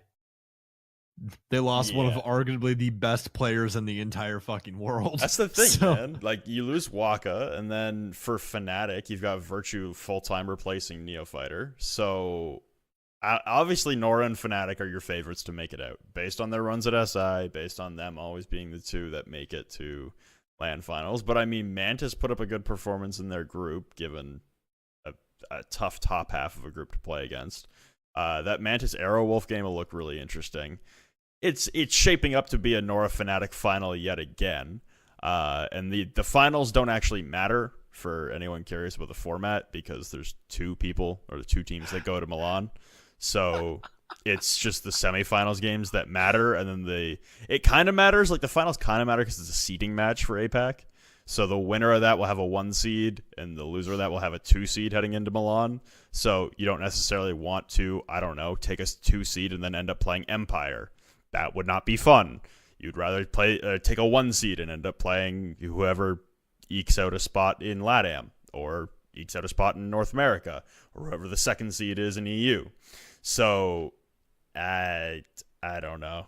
The seeding match, it kind of matters, but kind of not, because if you're going to win Milan, you got to beat everyone along the way anyway. So just an easier first game is basically on the line for the finals. But I don't know. I'm interested. I actually really want to watch this weekend, and I'm finally in a time zone where I'm closer to it, so it doesn't completely fucking make no sense to watch it. Yeah, I definitely agree with you. Yeah. Yeah. Dude, I there's saw a, that. so Flynn, there's a guy on Xavier Esports, and his name is Healthcare OG. Yeah. It's my new favorite player, dude. That and Producer Boomer. Producer Boom. Fantastic. Producer Boomer. Fan fucking tastic, boys. There's Yeah. a guy on Ageless called a Cat Song. Got some weird I fucking love names in the name. APAC. I can't Dude, wait. APAC is there's nothing like Sweet Black, dude. Twitch chat, when you say Sweet Black, is just not the Oni-chan? best place to be. God bless it. Oni-chan. Dude, I love Um, Oni-chan, dude. He's a great Envy guy. Taylor. Envy Taylor, I love his name. That thing's Yeah. so cool. Yeah. Luna was Elio. another good one too. Well, I'm definitely going to be watching that. Sam will be watching, so I'm going to I'll make be him watching watch it it. too. SoonTM. I'll just watch it on my SoonTM. own. But yeah, SoonTM. that's the last thing I wanted to touch on before we go to Q&A. So let's go do our favorite portion. Da, da, da, da. Where the hell is it? Oh, it's the there's the question. Q&A. Ladies and gentlemen, welcome Stop. to the B-Leaguers Q&A. We got the Q&A here for the Sam and Stokes Flint show. What do you want to do? Just top down? We're going top down because since we All fucked right. up, we got to answer all of them again. Yup. No matter how dumb they are. We gotta God stop damn it. fucking up so we don't have to answer every question. We can actually pick them out. So we don't have to deal with dumb people. Yep. Oh boy. All right. What's the first one? This is from Disruptive Noise. Now that Ubisoft has announced there will be a new pilot program with 16 teams, all of which have to submit an application, even if they have already been a part of the pilot program. Which teams do you want to be a part of it? All of them. Yeah, I'm in the same boat. I'd kill for an SSG skin. I'd kill for a G2 skin. Can we just put something on Ash? No, Please. no. I just want a Stoke skin. That's all I really Please. want. Shut the No fuck up, one's- Chris. No one's getting Ash. No one's getting Ash. That would make way too much money for one team. It's be unfair. Ash will be left untouched. God damn it. I wanted it to be Liquid so bad. Yeah, but I'm in the same boat. Everyone deserves it. Anyone that's because I love the fact that they finally set a basis for what goes along with this pilot program that everybody can get in. That's what I Yeah. want. So if you meet the requirements, you get in. Just make the fucking charm, let it go, let it do its thing. Like that's fine. That's all I want. That's all I care about. So all right. Next, from Defective Gamers, what spectating tools would you like to see for Siege? Flynn, Hmm? do you want to touch on this or no? I'm gonna hit that with a no. Because Okay. of obvious reasons Yeah, for us, okay. but not obvious reasons for the audience. But we can't say why we can't, so we're moving Yeah. on. So we're just gonna go with our usual thing of NDA. Anyways, Mhm. Chris, if you want to touch on something, you can, because no one's ever going to tell you about this shit, because we will get sued into poverty. So That's true. if you want to touch on it, you can, because you're not under NDA and we'll get sued into poverty. So there you go. Exactly. One thing I would like to see, there a few things I would like to see would be just being able to see utility from a spectator's perspective, not just on the one person, but like all 10 operators, like how CS:GO has it. You get to see their health bar, their utility that they're using, the weapon they have out. A better one would be to have a secondary spectator, so that way, you know, when you have the primary spectator on LAN, you can have people from all over the world just kind of look in on it with a minute 30 delay, or like the way they have it, and just kind of watch as how it's progressing, stuff like that. So it'd be pretty cool also to have a theater mode. Theater mode would absolutely be a blessing to have in the spectating tool. That'll never happen. Yeah, it'd be pretty cool to have like just No, it's see because teams. so CS:GO can have a replay system because the maps don't change to actually have the data stored for every single bullet hole and little destruction piece. And when you knife out a little fucking piece of debris on the map, it changes up what you can see. No, it'll never happen in Siege. Never. They'd have to redo the entire engine, and they'd have to invent a new compression algorithm just to make the file sizes not like a terabyte for every single game. It'll never happen. There's too much shit in Siege. Just to make it super simple, basically everything has to be rendered out twice then, and it just fucks the game in its face. Because that's why this game eats your CPU so much, and the graphics aren't the best, because there's so much destructibility. So it just royally fucks everything because it would have to render it twice. Yes. Isn't it on like some like Assassin's Creed 2 engine or something? Yes. Yes. They did a I'm lot not of touching work it. on the engine. I'm not touching that with a 10-foot pole either, because I don't want to piss off Ubisoft any more than we already have. They did So- a lot of work on the engine during Op Health. That was part of the reason why Op Health was so necessary. We need a season 2 of Operation Health. We need to do it every year. And I'm in the boat. I mean, it's always being worked on in the background, right? Like it's Yeah. They're but never they need gonna- dedicated time. they're not well. They have it. They have more people now because more money equals more people being hired. So be patient, you idiot motherfuckers. Hire even more people. All right, shell out the cash for it, idiot. Sweatshop. I want all the people. All right, you I'm just gonna start up personally his own take all your sweatshop. casting I'm gonna casting start my own- salaries. Dude, it's because they're not outsourcing. We'll just go to Japan. Hello. Jesus Christ. Don't make me set up this business model on how to fix a game, dude. I'll do it right now. Oh my god. By the way, no game will ever be perfect. So I'm just letting you guys know that right now. If you think this game is ever going to be perfect, you're dumber than you look. So I'm just letting that one ride. Like it's never. Yeah, no, it's just that's how video games are. There's always something that's broken. There is never not something that's broken. Sometimes it's better than other times. This is how it is. That's why there's metas. So, anyways, all right, Moving on. on to the next thing. Canadian Milk Bag. Welcome back, buddy. All right, more podcasts. Got minimal stuff for you this week. All right, he's got 3. How do you think has been affecting CCS to have so many teams drop out unexpectedly? Fucking terrible. Yeah, I think they that's shouldn't All have. the entire Twitch chat is like, where the fuck did that team go? Constantly, all the fucking time. And yeah, so that it's not fun. It's not fun for Ty, and it's not fun for Walker. So I don't think anybody else really needs to touch that. We good? I was going to just say that pro teams shouldn't be allowed to play in it, but that's just my 2 cents. All right. Well, I I'm think- gonna let you. I'm gonna let you burn on that stick by yourself. Yeah, All right? yeah. I'll let you die on that one. I would say the problem with not allowing pro teams is when you have a prize pool that's larger, it's twice as big as Challenger League. You can't really justify pro teams not being interested. Honestly, like when Reciprocity came in when they were Cloud9, that was actually a big draw for them as far as cash is concerned, considering it was a shortened season. It wasn't 14 weeks anymore. It was only 7. So it wouldn't take up as much of their time. And like I said earlier on, they were a team that were middling in Pro League and not making a lot of money off the game. So free $10,000, please. Thank you. But now obviously they made their run at SI and they don't need the money anymore, so they dropped out, and it sucks. So I don't know if there's a perfect balance to it. I don't know. I don't think you can just Only accept the disallow- sucky pro league teams. Well, that's the thing, right? Like, I don't think you can disallow a team from entering because they're too good. It's Like, an open qualifier. It's an open qualifier to anyone, and I think the argument that stems from the whole CCS thing is about the underage aspect, because anyone 16 and over now, it used to be 13, but 16 and over, thank God now, for CCS, anyone 16 and over can play, versus ESL, which is 18 and over. So there's an argument being had right now for CCS versus should it be a breeding ground for underage talent, or should it be best of the best show up? It's a lot of fucking money on the line. My big problem right now is with all the teams dropping out is that fucks the sustainability of the league.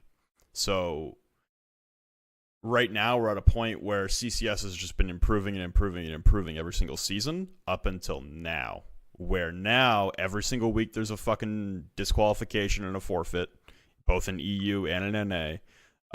There's barely any teams remaining for the season, and they're just probably trying to salvage the season. I don't actually keep in touch with a lot of CCS guys anymore, unfortunately. But at this point, you're kind of looking at the CCS season as surviving, getting to season 5, and seeing if you can even match that prize pool from season 4. Because I would find it very difficult to reach out to sponsors and be like, hey, you guys put up a prize pool for advertisement on X amount of games, but you only got half of those. So, yeah, you want to give us the same money, but for half the product? That's a hard conversation to have when you're trying to get people to crack open their wallets, because CCS doesn't make any money by itself. They have to be funded through sponsors and stuff for a prize pool. So the teams dropping out fucks the sustainability of the league as a whole, and I think if we lose CCS as a league, it'll be really detrimental to amateur Siege as a whole, because a lot of strong talent has been developed inside of CCS. I would completely agree with you on that. All right, so question number 3 from Canadian Milkbag. Which player do you think will be the next really great player but hasn't hit that level yet? Personally, I think it is Modiga. I think Modiga is going to be one of the best fraggers inside of North America to ever touch the game once he finally finds a roster, and it might be the roster he's on right now, that provides what he needs.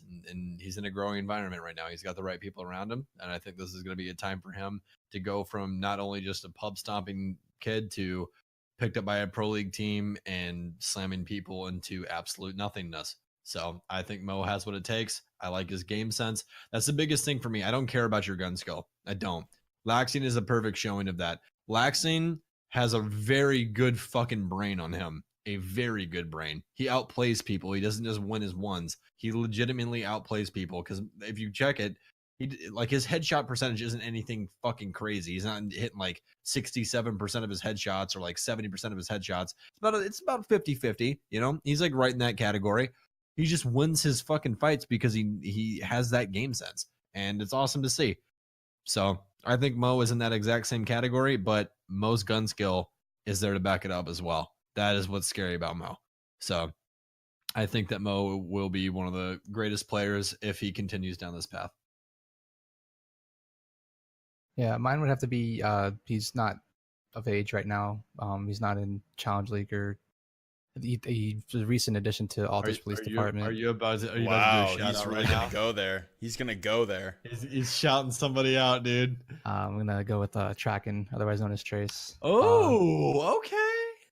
Yeah, absolutely insane, phenomenal player. Just I've never been slapped off the game so hard before I've been going up against him. Absolutely great player. He has really great aim, really great gun skill, game sense. I mean, you know, rank doesn't really mean much, obviously, but he's the first player in NA to hit 6,000 elo in like 2 days. So I think that's a bit of an accomplishment, in my opinion. Okay. But I'm gonna put this out there. I've known Trace for quite a while. Trace Yeah. also has no fucking life when it comes to the new season of Siege.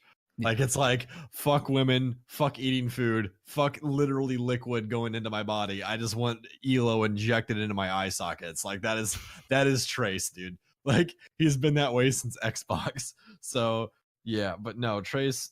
Yeah, I could see it. Just again, it's all about getting the right people around you. I mean, for instance, like casting wise, I wouldn't be where I am right now if I didn't have the right people around me helping me focus on the things that I need to fix. You know what I mean? Yeah. So also, it's the same thing. one thing I wanted to point out with Tracken is that there was a Siege Rivals tournament about a couple weeks back.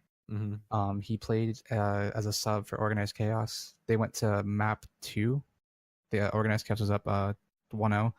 It went down to the 15th round, and Tracken dropped a 3-bomb, and he dropped 24 kills against Toon Squad on Clubhouse, which is arguably one of Toon Squad's best maps.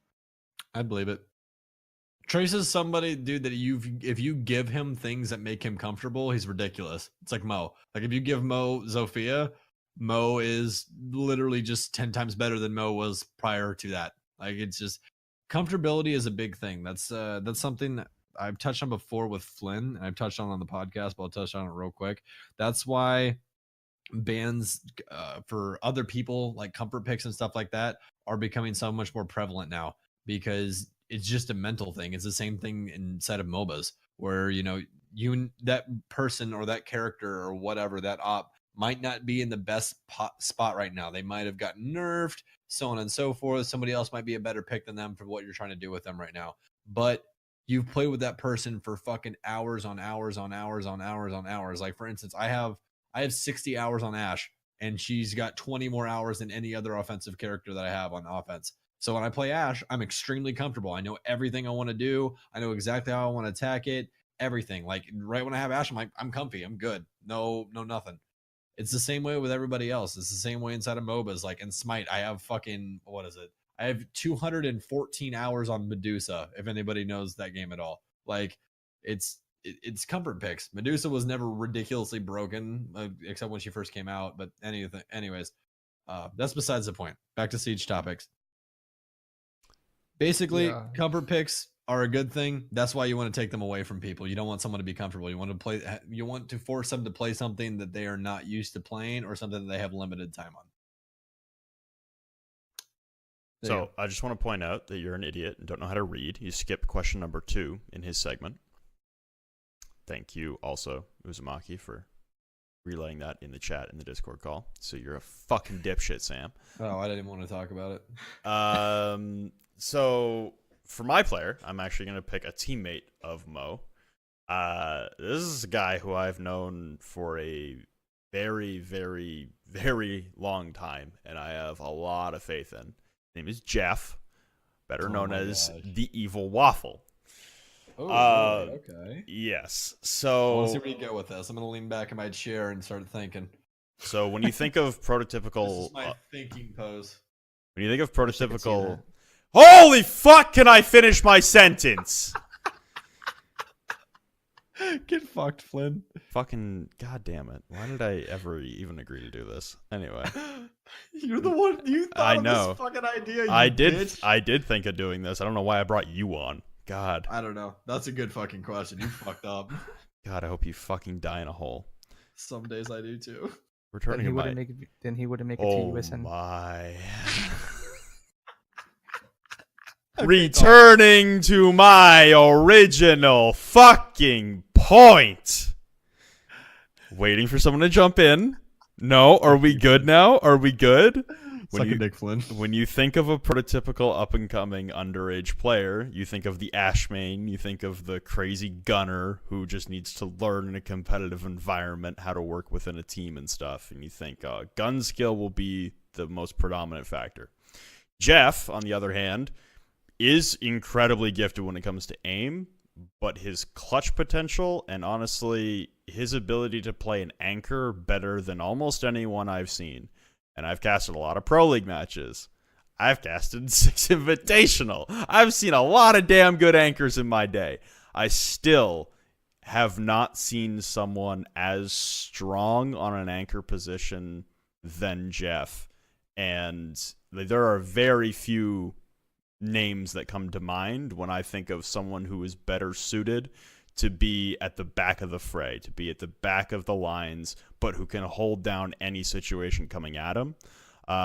His processing in scary situations when it's 1v3, 1v4, his ability to dissect a situation and segment it into winnable pieces at every single turn in the midst of a hailstorm of fire coming at him is remarkable. It is fucking almost unparalleled, honestly, in a lot of players who have never played at Pro League level for sure. And even at the Pro League level, there are players who I can think of that come to mind that I think Jeff outpaces when it comes to winning out those clutch situations and being just a much stronger support player. I've watched him grow all the way back from fucking IEG, and this man still impresses me every time I watch him. Does he always show up on the scoreboard? No, because it's not his job to. His communication is also just incredibly good. Honestly, whenever I play with him, and I haven't played with him in a while, honestly, but whenever I listen to him play, whenever he's playing in a stack on stream or something, or even when I think back to when we used to play a lot together, his ability to remain calm in those panic situations and continuously relay clear, concise communications in some of the hairiest situations you've ever seen, it's just conducive to one of the best team environments you can possibly imagine. So I know Jeff had a stint in CL with Beast Coast right before they went to Cloud9 and went to Pro League. And I know that he was also picked up and played one Pro League match for SK in Season 8. Trust me when I say that if DG can continue the pace that they set last week and continue to keep turning things around and get back into the playoffs for Challenger League, watch the fuck out. Because when it comes down to it, when it's all on the line, Jeff has nerves of steel, and there's not a lot that gets under his skin.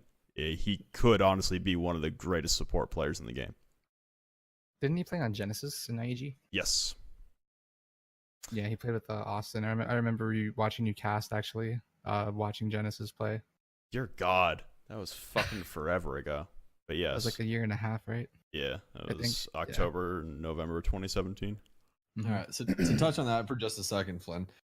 Inside of the sports world, there's one thing that is extremely hard to, well, not hard to come by, but you can't teach it. It's not something that you can develop, and that's speed, right? You can't make yourself faster. It just doesn't work like that. You can make your leg as strong as you want to, but once you hit a certain level, there's no way to make you faster. You can be the exact same build as the guy standing next to you, and that guy will be faster than you by 10 seconds, by whatever amount, in a mile, in a 40, whatever, so on and so forth. That is something inside of Siege and inside of, game modes that are, or inside of games that are like this, like Counter-Strike, that is something that you can't develop. You can't develop the clutch gene. You can't get it. Luckily, I have it in some instances. Like I get lucky sometimes where I'm just like, I'm cool, calm, and collected. And I think through everything precisely like what you were saying. And yeah, cool. I clutched up, whatever. But there's a handful of people inside of the pro league scene where if it's all down on the line, like you said, that it doesn't matter if it's fucking at the finals of invite. Like that person, cool, calm, and collected, deciphers everything, knows what gunfight they're gonna take while mid gunfight, listening for fucking sound cues on where other people are and might peek them from, like all of that stuff. That's not something that you can just develop. It's not anything. It's being calm inside of chaos, which is a very hard thing to come by. And yeah, I definitely see where you're coming from with that. Love you, Jeff. Back to number 2, because you're a fucking I guess. moron and don't know how to read. When do you think we'll see the first big inter-region transfer, not counting Gosu or the Canadian EU Challenger League last season? I probably wouldn't say still for a very long time. And again, that would come down to a situation kind of like what we had in EU for a very long time in the first year, which was communications being a big problem if teams ever wanted to branch out into like a multinational team. For the first year, it was like G-Bots was the full Spanish team and Sisu was the full Finnish team. And there were plenty of teams out there who were full one nationality because they all spoke one language that wasn't English. For Siege, I think the regions, again, I mean, what, you're going to have an American player go down to LATAM? You got to learn Portuguese, brother, because ain't no one down there making calls in English. That was the same thing that actually like really, really fucked up the stream there for a bit because their comms were all in French back when they were Millennium. And when they picked up Aces right before DreamHack Montreal, like literally days before DreamHack Montreal, they had to convert to English comms because Aces is German. So what the fuck do you do there? And it fucked with them for a bit. Like they actually slowed down. It's a situation where like you have to find the absolute perfect scenario. And I don't think we're at a point in Siege where we just talked about 3 players who haven't even made it to Pro League, who have the ability to come up within their own region and make a mark. I don't think we're at a point of topping out when it comes to talent that people will have to move. I think there are still plenty of spots to be taken. I think there are plenty of old guard players who can still be moved out in place of young up-and-coming talent that have a lot of potential behind them inside their own region. So I don't think until we get to a point where it's stagnation at the top inside one region. I guess the easiest example right now for Siege would just be EU. Maybe someone is damn fucking good in EU and wants out and could come to North America because, I mean, in certain parts of the EU, you'll be speaking English. And you could move to North America and be on a team. But at that point, Siege is also it's not an individual game. It's a team-based game. It's not about one person being better than the other team, although Laxing has certainly put that case to a test in the last couple of weeks of Pro League. Siege is a very different game when you look at something like CSGO where there are international transfers because individual skill does matter quite a bit more in CSGO than it does in Siege. I don't think, honestly, we'll see something like an all-star player inside of a region in Siege move a different region easily for the next few years, if ever. Mm-hmm. And just to touch on that, where that's coming from for a lot of you guys that are just in esports for Rainbow Six, it happens like what Flynn was saying. Instead of like CS, the biggest move that's of recent instead of CS like that was Stewie going to SK, which was a Brazilian team at the time, and they also had to switch up their calls to English. So, and that roster didn't work out. SK actually sold the roster to Myber, which is like basically an internet company's esports team, if I remember correctly. No, and then it's, Stewie. It's a division of Immortals. It's MIBR made in Brazil. Okay, thank you. Anyways, so sold them to Immortals sub esport brand. And then after that, Stewie left Myber and is now with Liquid. And Liquid is one of the top 10 teams in the entire world. So there you go. Individual skill. Anyways, so on to the next one. Oh, wait. Chris, did you want to touch on that at all or no? I don't think it'll happen in the near future. I think maybe at the very least 5 years until we see it. I think that things are gonna have to get a lot more English. Yeah, English is the most important factor in comms when it comes inter-regional, especially if it's like a North America player transferring over to Europe, as he mentioned in the second question. I don't think it would be too much of a problem, like say if like Pengu transferred to NA, which I don't think would ever happen, but if it ever happened, it wouldn't be too big of an issue since Pengu already speaks pretty fluent English. So as long as they speak fluent English, I don't think it would be too big of an issue. But I honestly don't see it happening within the next maybe 4 or 5 years. All right, so next one comes from Moist Pistol. What a freaking name! Oh, excuse me. Actually, it comes from Rainbow Lizard. If you had to work as a professional caster for another game, which would it be and why? I would love to work for Counter-Strike because I just want to be able to cast one Counter-Strike event because I find Counter-Strike one of the most fun games to watch that has ever been, ever. That is one of the original games that got me into esports. So I just love watching it. The hype moments that are just built up over time is truly insane. And that's why I love it. So there you go. Anyways, Flennison. I wouldn't go to another game.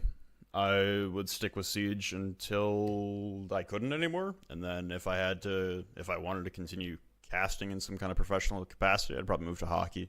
But I don't know another esport well enough, and I have no interest in learning another esport well enough. I already know hockey down to a point that I could probably jump into a hockey broadcast tomorrow and be fine. So that would be my next transition, but I would never. Unless there's some game that completely overwhelms me and takes me away from Siege as a whole, I'll probably never move out of Siege. For me, probably the same as Sam with CS. Siege was actually the first game that got me into esports. I was never big on esports up until year 2, season 1, when I saw Elevate nearly beat CTM back when it was 5 rounds to win. They were playing on Cafe. Continuum managed to come back and tie it at 4-4 and then win it 6-4. It was an insane game that I saw. And that one game right there just got me absolutely into competitive Siege, and I wanted to become a better player. And then I moved to PC the following season in Operation Health. And hey, that's when I moved to PC. I moved at the end of Operation Health, like 2 days before. That's why if you R6 tab me, it says I'm gold 2 for that season. I was a game away from platinum, and then I never made it. Suck my fucking dick, Flynn. You have a gold in your R6 tab. Yeah, I don't. Suck my dick, kid. My lowest rank in R6 tab is Plat 2. Nice. That's what's my one? Oh, I think it was Plat 3 last season. I don't know. I don't care anymore. Yeah, because you're a bot. I'm a fucking caster. I don't care. I've already got Diamond twice on PC. I'm over it. I haven't not been Diamond in 2 years. Hey, Flynn, congratulations. I'm top 500 Europe motherfucker right now for Elo. When I start fucking sweating with the sweat stacks like you, I'll be fine. I just play with my sweat stacks. Friend. Have you seen Alex's friends? Pros and ex-pros. Have you? Okay, Chris knows who I play with, and you know who I play with. Have you seen my friends? It's horrible, dude. Me and Sam will drop like 30 together and still lose. It's rough out here in the streets. Sense. The number of times it's me and Alex against the world, man. Oh, it's because you guys are good at the game. Flynn. Yeah. SoonTM. SoonTM, brother. SoonTM. SoonTM. SoonTM. Oh my god. All right. Yeah, but Counter-Strike would be one for me. Just because when I watched the Boston Major last year, I've been watching Cloud9 play. It's pretty much the reason why I got my hoodie. That's my Discord picture. Yeah, just watching them play was an absolutely amazing experience. I think Easily was at that event too, if I'm not mistaken. Nice, so dude. If I could go to another game, it would be Counter-Strike. I got you, dude. I got you. All right, so next one comes from Siege R6 fan. It's do you think that there is a CL team good enough to take the number 7 PL spot? And I'm going to assume that this is probably going to be focused on North America, but I'll just cover it for both. And right now, it's kind of hard to say, especially for North America. I don't really know the standards for EU because I'm North America. But I would say Trust Gaming for EU because I love Deepak with literally my entire heart. I love that kid. So anyways, Deepak for EU and Trust Gaming. And then for NA, I would say probably, if I just based off of last week, I would say either Disrupt or OC. For me, for EU, it would be between Eminem and Vitality. For NA, between Organized Chaos and Disrupt. For EU, it's hard because there's a lot of teams I could see. Honestly, I just want Trust Gaming in, dude. I just want Deepak. That's all I want. We did some shots out in a terrace in Milan with Trust. That was a good time. Well, everyone, honestly, everyone except for Empire was there. Deepak's a good time, dude. I love him. I miss Snuff. Snuff is great. I miss him. He's so great. Yeti Jr. Yeah, he was fun. He was fun to hang out with, man. I'm sad he's not on the roster anymore. For EU, yeah, that's tough. Vitality is strong. Extreme, full French squad, full throwback. I don't know if the vets still have it. I don't know. It's tough to gauge like performances in CL and how it would translate to Pro League. Same thing with like roster moves that could potentially happen and evolutions like we saw with EXG and then Rise. I'm just gonna say this real quick on that matter. The skill gap inside of EU suddenly got massive between Challenger League and Pro League. I don't think Vitality cuts it at all. I think that they're too stuck in their ways. I think you need you need a team that is young and mendable. That Vitality's not that way. They're not. So they've gotten out of that. They've gotten out of that old Vitality push mentality though. They don't. I know, but like they don't push with that 30 seconds left anymore. It's hard. I know, but they're still a rigid roster, dude. Like they're you can't take that away from them. Like that's just how they are. You know what I mean? Like I understand they don't do the 30-second push anymore, but that team is always going to be rigid until they change something. Like that's just how it's going to be. And they don't have anything like Extreme Video or Trust or anything like that where you look at them and you go, okay, like these guys are meshable. You know what I mean? Like we can kind of move them around like clay, try and figure out that we can have, you know, a different set of set strats per team that we're playing, all that kind of stuff. You don't see that out of Vitality. So I just don't feel it. For NA, despite their struggles, I'd still say the Sonics. Again, you got a lot of vets there. And then for anyone else in NA, again, I'd have to give it to DG. Still got a lot of faith in that roster, and I imagine they'll be one of the teams we see coming out of North America and promoted to Pro League for season 10. I'm 410% on the Modiga train, dude. I love that kid. Yeah, so there's EU and NA. LATAM, there's literally no coverage of LATAM Challenge League, so we have no visibility on the teams. So we're sorry. Yeah, we don't know. We don't know what the fuck's going on in LATAM. Yeah. Pain and Ints are not great though, so them being replaced, I don't think is entirely out of the question. And Red Devils had a good start, and they also seem to be falling off a cliff. So I don't fucking know. Any one of those teams could probably be replaced. I wouldn't be shocked. According to Liquipedia, Team 1 is currently 5-5 wins, 1 losses, or 1 tie. Guidance Gaming is 4-1-1. Low Key Esports is 3-2-1, and Yeah Gaming is at 3-1-2. So those are the top 4 right now for the LATAM Challenger League. Gotcha. Ugh. All right, well. Oh, you think next you're tired, motherfucker? I didn't say I was. I just yawned. Fuck you, Flynn. Anyways, next person, Moist_Pistol. Gotta love that one. Anyways, so we all know the limitations of the spectator system. What if they made a new build of the game only for Pro League players with the spectator system in mind, allowing us all the cool things a game like Overwatch or CS:GO has? If you're on a PL team, you get a code for that version of the game. An idea to fund it could be to release the original Pro League the original Pro League gun skins again, the Year 1 Season 1 set. It includes the 5.56, the SAS shotgun, the MP5, and the Glacier as a universal. Maybe put 2019 edition on it. So somewhere so that people with the OG version don't cry. I think people will jump at the chance to buy them. So skins being re-released, probably never going to happen. There's no confirmation on that, but I highly doubt they'll ever do that. As far as doing a whole build of the game, why not just make Rainbow Six Siege 2 at that point? Yep, I'm in the same boat on that one. Chris, anything on that? I honestly think that there needs to be a Rainbow Six Siege 2 because That's also not going to happen. So get used to the engine we're on and it sucking and us doing what we can with what we have. Yeah. Open your mouth, insert ubi cock. There you go. That's how that Yeah, works. that's Anyways. unfortunate. I mean, well, it's just what you got to deal with, dude. That's it. So you live and you learn. If they would have legitimately, if they would have known how big this game was going to be, if one of them could go back in time, they'd be like, "Stop with this engine right now!" Like, yeah, they never would have released the game the way it came out if they thought it wasn't gonna last past, or they thought it would last more than 6 months. Like the intention for Siege was for there to be a Siege 2, but basically make it like a Call of Duty cycle, which is every fucking 9 months you just release a new game. And who gives a fuck about the last one? But then people started jumping on, and then there was the esport thing that kind of took off out of fucking nowhere, and they went, oh shit, we can't make Siege 2. Let's just fix what we have. Oh shit, what we have is a pile of dog shit on an engine that wasn't meant for this.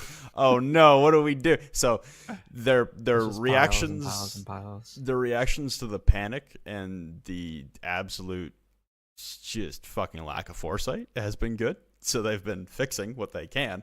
But yeah, as far as making a brand new engine just for Pro League, why would you make it just for Pro League at that point? What, like you're talking about a way to fund it by just releasing Could you let me finish my sentence? Sorry. Talking about making a new engine and funding it off of a cosmetic in a game, like you're not going to make enough money off of just the cosmetic. Yes, you'd make a shit ton of money off of the cosmetic. If they release Glacier, I'd be the first one to buy it right now. But A, they're never going to re-release skins, and B, why limit your amount of income when you could just charge for a full price for a brand new game if you're going to make the new engine anyway? Like you're going to be charging what, $20 for the skins? You could charge $80 for the fucking full game. But you're cutting your possible income and your revenue by fucking 400% for no reason. Mm-hmm. Just re-release it as Rainbow Six Siege 2, but that also isn't going to happen until the 10-year span is up because they've committed to the game for 10 years, and we're only in year 4, so fucking buckle in. What does that make me? It makes me 28 when that game releases. I can still be a pro. Let's go. Okay, bud. You're not a pro now. You ain't going to be a pro then. Nah, you don't know. Sam, you graduated in 2015, right? Yeah. Same. Let's go. We're going to be the same age. Woo! Crazy, dude. Holy shit, my birthday is actually this Saturday. Oh shit. Well, happy fucking early birthday. Unfortunate. Yeah. I'd kiss you, you Mexican ginger. All right. Anyways, Baba375. Well, because spelling's hard. Well, Penguin keep moaning about the one-shot headshot mechanic should be removed. That's kind of interesting.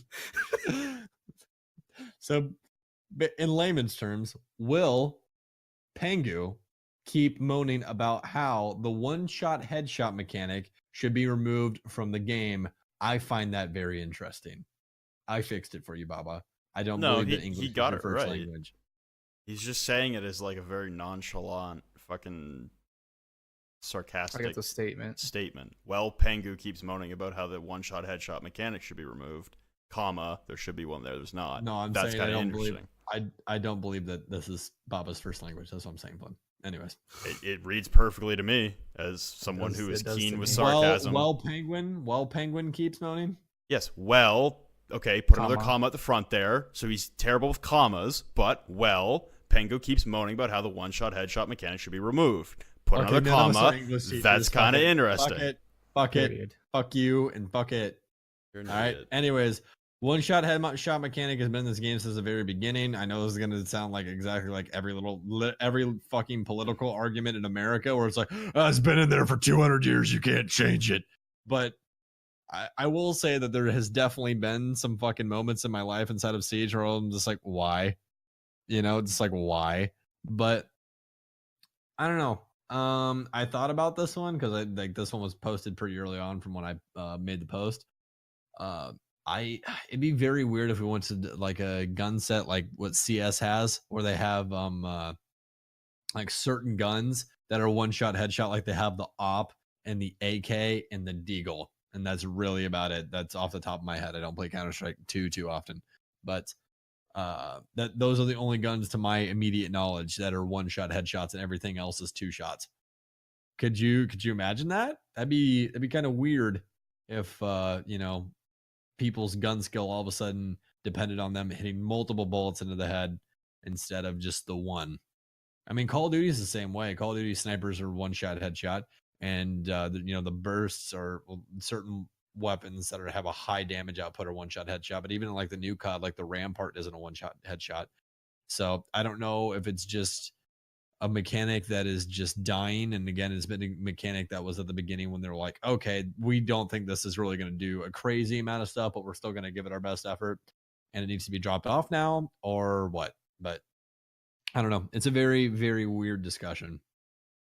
I think if you're going to change one-shot headshot, then you're going to run into a lot of pushback, first of all, from the majority of the community. I get, so to preface where this is coming from for anyone who has missed it, but if you follow the R6 Pro League subreddit, then you certainly haven't, because every single one of Pengu's tweets are posted there. He's basically saying he doesn't like the random aspect of how one-shot headshot through surfaces happens. So he wants to dial back the frequency of which you literally, like, you could hip fire spray a wall from across the map, and one of them, in the RNG of hip fire and the RNG of the recoil patterns, it'll land on your head through a wall and you die. I get where he's coming from a competitive aspect, because you want to limit in an esport at any turn possible. You want to limit the amount of random circumstances. You want skill to dictate as many aspects of the game as possible. But at any point, you're still going to run into some facet of luck. You're still going to run into some facet of timing or human error or luck when it comes to mechanics in the game, such as one-shot headshot. I think one-shot headshot in Siege is too integral to remove, even through surfaces. I understand the complaint that it can be extremely random, and he's posted a shit ton of clips posting where he's hip firing a fucking wooden barricade and he has no idea a person's there, but he randomly gets a kill. We've all done it. It sucks when you're the person on the receiving end of that. It sucks when you're the person garnering that kill as well, because you didn't do anything to deserve it. But at the end of the day, I believe one-shot headshot is too integral to the game, even through surfaces, that I would not like it to be changed. I understand where he's coming from, and I understand where he's coming from, especially from a professional standpoint. But fuck, man, like, what's next? Like, you're going to start taking things down a rabbit hole that lead into, okay, well, we tried to attack the recoil patterns that are still RNG, by the way. Okay, let's get some recoil patterns in. All right, there you go. You take out one more random facet. Okay, what about hip fire? Hip fire in its nature in any game is truly random. There's no hip fire in any game that I'm aware of that has a spread that is just dead accurate. So what, you remove hip fire entirely? You can't shoot unless you're ADS? Like, there's going to be random aspects, man. There's just going to be. Like, what if you get especially inside of this game with the sheer amount of fucking variables? Yeah, like there's so much with the destruction and the reconstruction of the map that's at your disposal to be able to manipulate to your advantage. I think that one-shot headshot really does lend itself to the absolute highest skill cap. If we start removing some of the other random aspects, then my big target would be recoil patterns. I want set recoil patterns in the game. I'm really sick of the RNG recoil patterns, because that as well does not feel as professional and as controlled of an environment as it could be. But I still think if you're going to remove one-shot headshot in some circumstances but not others, that also gets tricky, because then, what does a headshot through a wall do? Does that do no damage? Does that do half damage? Does that depend on your armor type? What's the end game solution here? Are we going to end up where someone could tank 3 headshots through a wall, How do you do the math to make sure it's always whatever number you want it to be based on armor type? What about distance and damage fall off through surfaces? What if it's through different surfaces versus a wooden barricade versus a wall that you can shoot through? It starts going down a rabbit hole where you have all these different variables that just add to complicate the matter. And that as well doesn't feel very skillful. It doesn't feel very skillful that then you have to add 6 different variables to what a headshot classifies as a kill or not. I think that's just adding complications where they're not necessary, and random aspects will take place in any sport. You look at any of the major 4 professional sports out there, there's plenty of random aspects. You know, a kickoff in football, a ball lands at half a fucking degree to the right instead of the left, and it bounces an entirely different direction. A puck will bounce over your stick in a hockey game. Baseball, you know, a little bit of wind comes into the stadium and it changes the trajectory of a pitch. Those are major 4 professional sports that have been played for 100 years, and they still have acts of randomness in them. So I understand the desire to limit random acts. I just don't think you're ever going to get to a point where you feel like you're in a 100% controllable environment.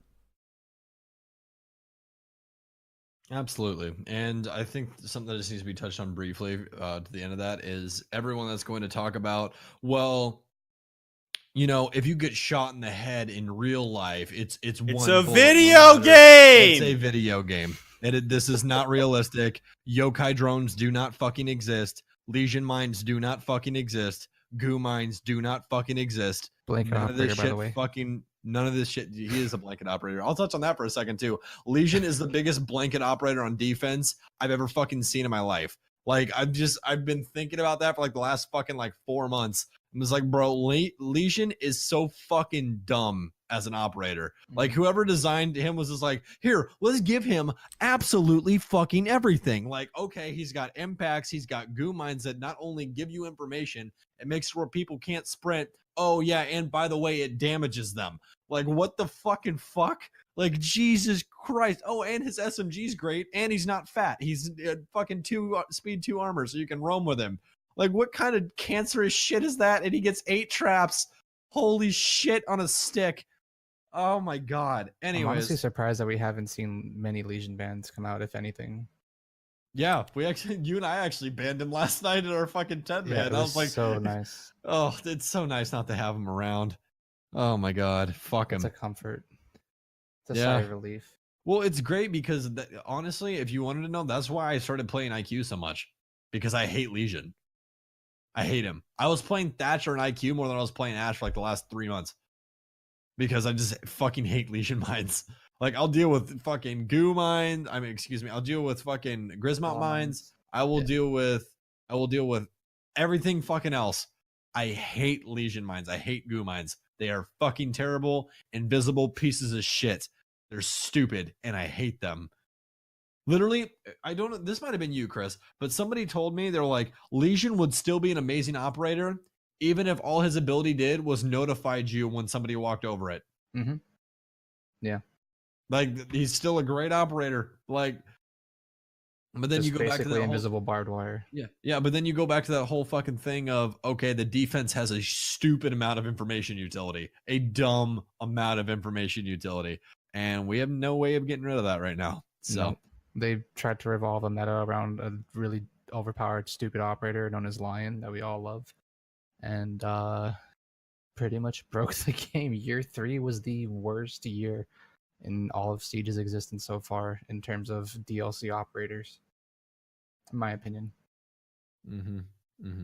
Just absolute dog shit of a mess of operators. They just tried to revolve so many things around Lion instead of just banning him like they did at the beginning of year 4 or beginning of season 4. Like, come on, man. Ugh. Let's get her going. We're way off topic. We got a lot of questions to answer to. All right, next question. I don't know what the fuck you're playing in the background. Anyway, next question from Diabetic Beer. Do you have faith in Rise now or still a dumpster fire? Said it on the broadcast. Much more faith in them with the roster pickups. Also, what happened to Rec? Went over that. Have they been figured out or are they just playing bad? Have a blessed day and night.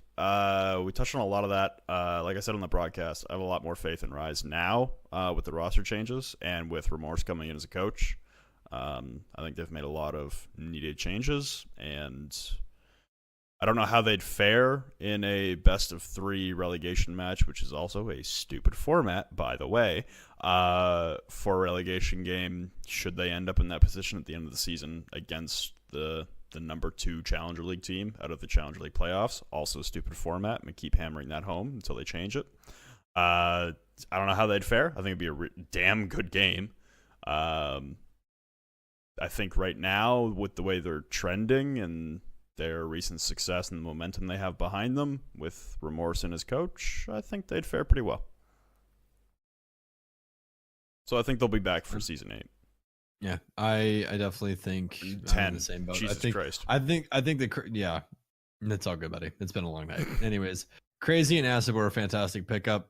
I think Rec is if Rec doesn't make a major change roles or something along those lines right now, I see the downward spiral continuing. That is how I feel about it. Yeah. I think Crazy and Acid were a absolutely great addition to Rise. My personal opinion of Beastly is that he's been kind of underperforming the past few seasons. As far as Ghost went, I guess it just didn't really work out with how Rise wanted to use him, so they dropped him for Crazy and Acid. Reciprocity, like Flynn mentioned earlier, the honeymoon phase is kind of burning out. Either that or just teams are just figuring out exactly how to counter them with what's it called? It was Accelerate picking up Pokemon as a coach, and then Rise picking up Remorse as a coach. I think they're really starting to just kind of delve into how exactly they play, and they just know how to counter them, and also just the internal conflicts that have been happening on Reciprocity.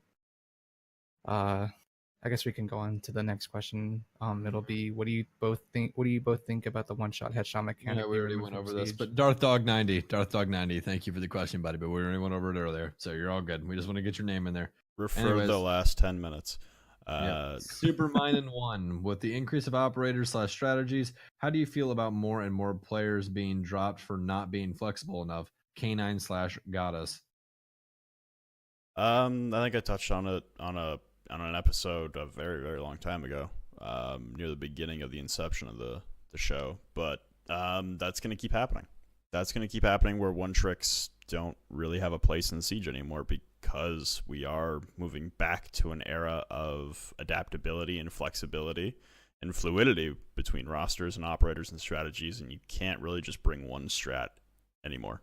You have to constantly be evolving mid-game, adapting to your opponent, and there are players out there right now who don't really have a place anymore when they continuously play the same thing over and over again and have a distinct inability to change and grow as a player. I think there were plenty of players for a very long time who could live off of their success and their individual skill at one specific role and one specific operator. But we are no longer at a point in time where that is viable at the highest level of competitive Siege. Stole the words right out of my mouth with that one. So, Chris, do you have anything to touch on with that? I didn't really watch K9 play all that much. As far as Goddess went, I think she's an amazing player. I think she fulfilled her roles plentiful. Just really was unfortunate that Cloud9 wasn't able to kind of be the team that they wanted to be. And I think with the addition of Skies, throughout the first half of Season 9, Reciprocity completely exploded and blew everybody's expectations out of the water. Mostly just because there's a meme that's been used a lot, saying that, oh, Skies going to get relegated again, all this stuff of, like, just the bad vibes that Skies brings to the team. But Reciprocity looked really strong in the first half of Season 9, like I said, and they looked really strong at the Invitational, making it all the way to the semis against G2 when they just completely flopped. But so far throughout this second half of the season, they've kind of looked a bit burnt out and kind of scared if they don't change the way that they do things, they won't make it to LAN in Milan. All right. Well, I'm going to read this one because I know you're going to fuck this up 10 ways to Sunday. eat a fucking dick, Flynn. Dude, your reading skills are not on point tonight. It's 3 a.m. for him. I'm doing it. Fuck you. All right, have fun. Fuck you. Let me see if you get this. All right, Bearded Elo. Was there an air of subterfuge with Rise picking up 2 ex-Noble players, offering players of an orgless team the chance to play on some salary, which is tough for most anyone to turn down? Knowing that will almost certainly cause the team to have to disband, eliminating Rise's risk of auto relegation, it seemed convenient that the roster move saved them. Excuse me. Almost made it. Save them. Shut the fuck up. Anyways, save them from the 8th spot without the new roster even having to play a game. So I touched on this after we got back from SI in the episode, but I understand what you're talking about. I understand where the question's coming from. Is it shady? This is a business, and everyone's trying to stay in a position where they can continue making money, and there's careers on the line. And if Orgless was unable to acquire an organization, but there are Challenger League teams out there acquiring organizations and getting salaries to at least get by, then honestly, that's kind of on the team. That's on the team, unable to, I guess, parry their expectations and understand that, yeah, you're in the bottom portion of Pro League right now, and you don't look like you're doing so hot. And yes, there were a lot of comparisons made to other teams and other org salaries out there. Understand that maybe if you guys had something coming in, that this wouldn't have happened. Obviously, the Moman drop would have still happened, but Mo would now be on that team. I think for the players who did disperse, it's worked out well for them. Yeti's back in Challenger League on DG, a team that looks like it could be on the rise and make it to Pro League. You got Crazy and Acid on Rise, making big moves and honestly changing up the identity of that team and making solid strides there. Brian over on SSG as well. You got Mo still on Disrupt, and then unfortunately for my man, he is not on a roster right now. So 5 out of the 6 members included in there have found homes in pretty good circumstances. So I understand where you're coming from, but it's a business. And at the end of the day, if you have an advantage over another team, whether it was conducted in bad faith or not, which was the intention to deliberately force the team to disband, play to your strengths. And if your strength is we're getting money and you're not, well, twist that knife, baby. Yep, that's what money talks. That's it. Like, people want to get paid for the amount of effort they're putting in. So it looks really shitty on the league. Don't get me wrong. It looks shitty on the league, and it looks shitty on the team, and it looks awful the fact that we have a disband in Pro League in season 9. But at the end of the day, I really got to ask if, and I don't know the situations. I don't know the circumstances of ex-Noble and Orgless and what kind of offers they received and what kind of offers they maybe turned down. Because, man, if you're getting CL teams with orgs that are paying and you're not finding an organization for representation in Pro League where we have a lot of other big orgs around and we have pretty inflated salaries right now, especially in North America because of a certain team that I won't mention, fuck, man. Like, at some point you got to look inward on yourselves and understand that maybe, like I said, if you had tempered your expectations, then maybe things might have gone differently. But I don't know. I don't think it's on Rise to play fair. I don't think it's on Rise to not make that offer. I fuck it, dude. Like you said, it eliminates the risk of auto relegation because they were trending in a horrible direction. And they're still trending that they might finish in 7th because of that terrible start. But the roster changes they've made, who knows? Maybe they can contend and stay in the middling portion of Pro League for next season. Maybe Hyper continues to grow and is able to turn into another Vert and start carrying them towards the top end. It's a move that was damn good for Rise. Self-preservation is key. And for Orgless, they disband. That's a shitty circumstance to have happen, but it worked out for Rise, man. And this isn't an industry of feelings. This is an industry of business. So if they're gonna make a smart business move, then there's not really much. Like, it's not against the rules to do it. As long as it's within the rules, then fucking have at her, man. Nope. All right, Chris, I'll let you read the next one. Okay. It's Bearded Elo, right? No, it's the Maniac. Okay.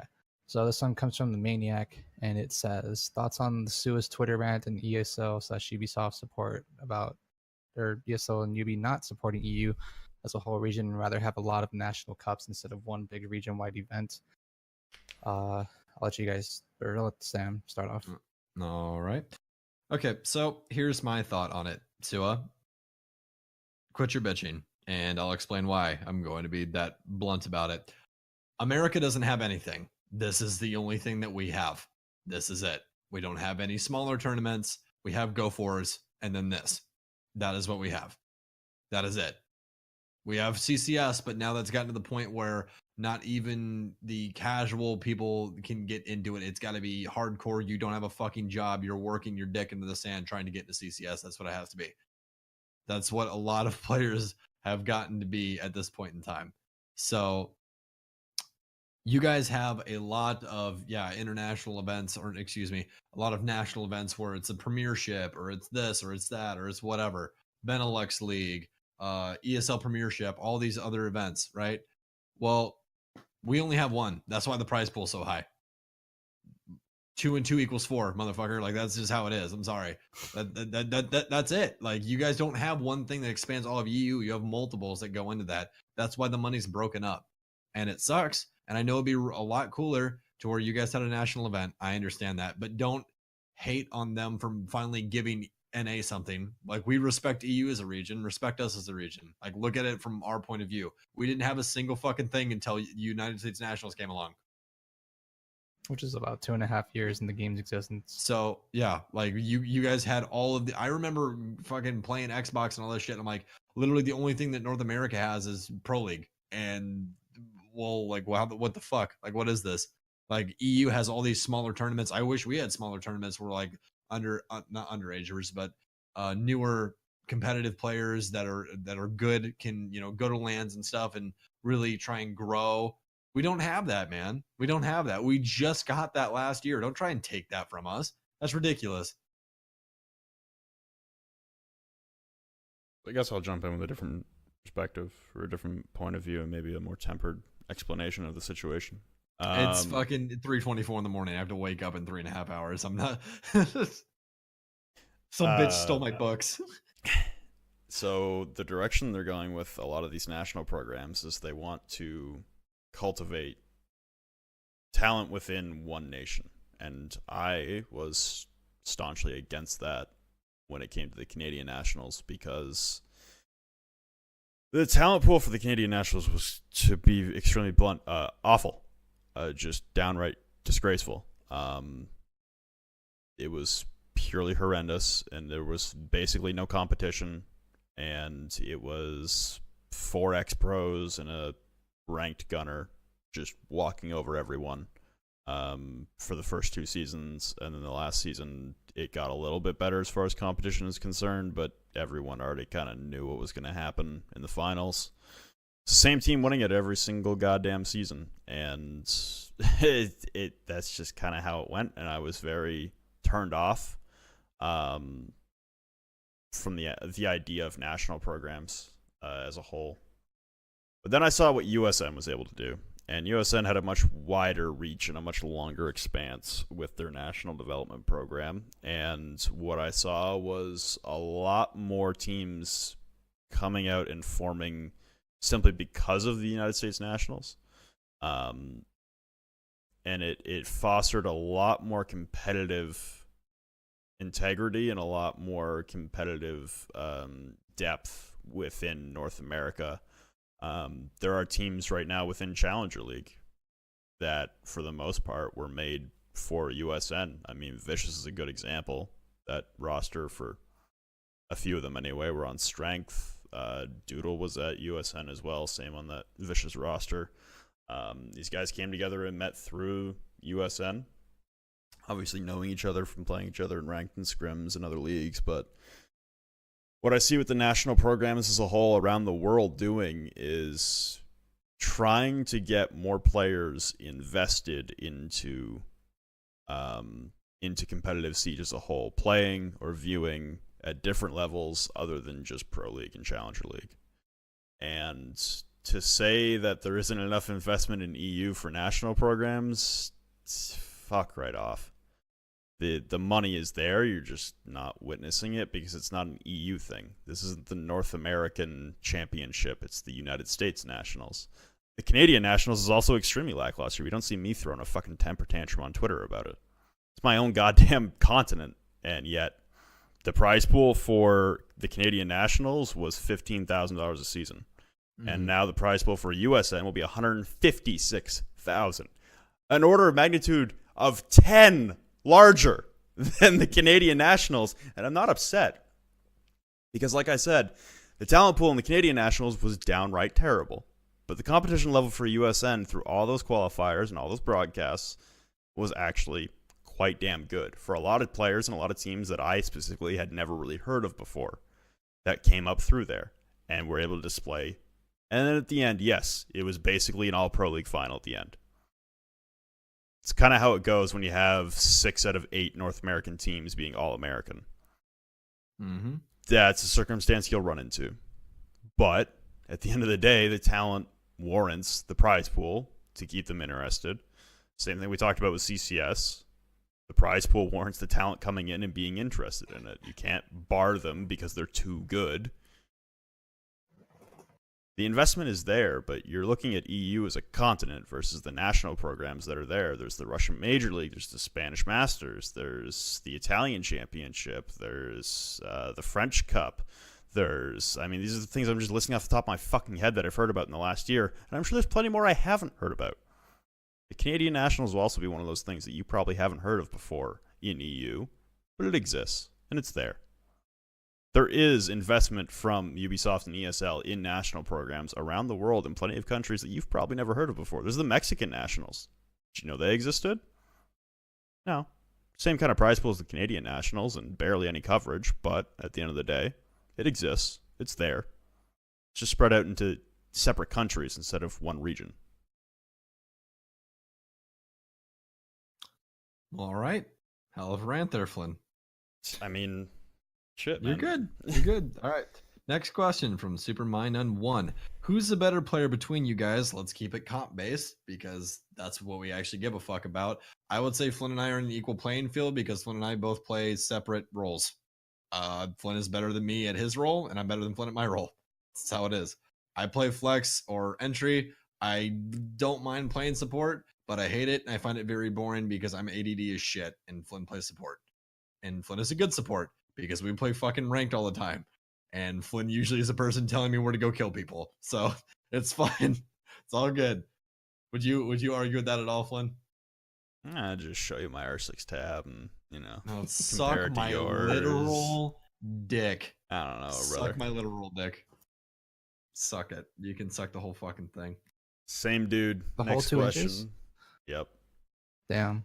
Same dude. I'm Next just messing. question. During the Ranger podcast episode, you guys predicted that the only land G2 would win this year was Invitationals. Do you guys still stick with this prediction, or have you changed your mind?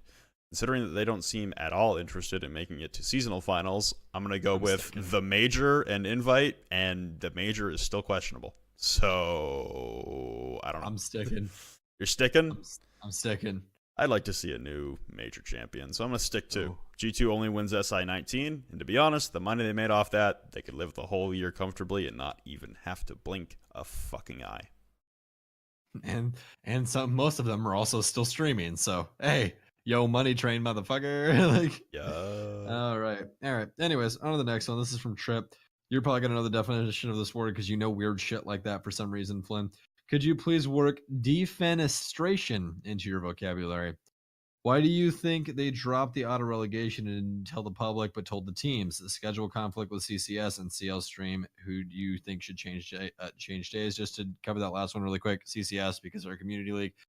Challenger League is ESL, and ESL could give a literal fuck less. So that's just how, because they're a company that gets paid millions of dollars and they don't give a fuck. This is how it is. So for scheduling, CCS should change days.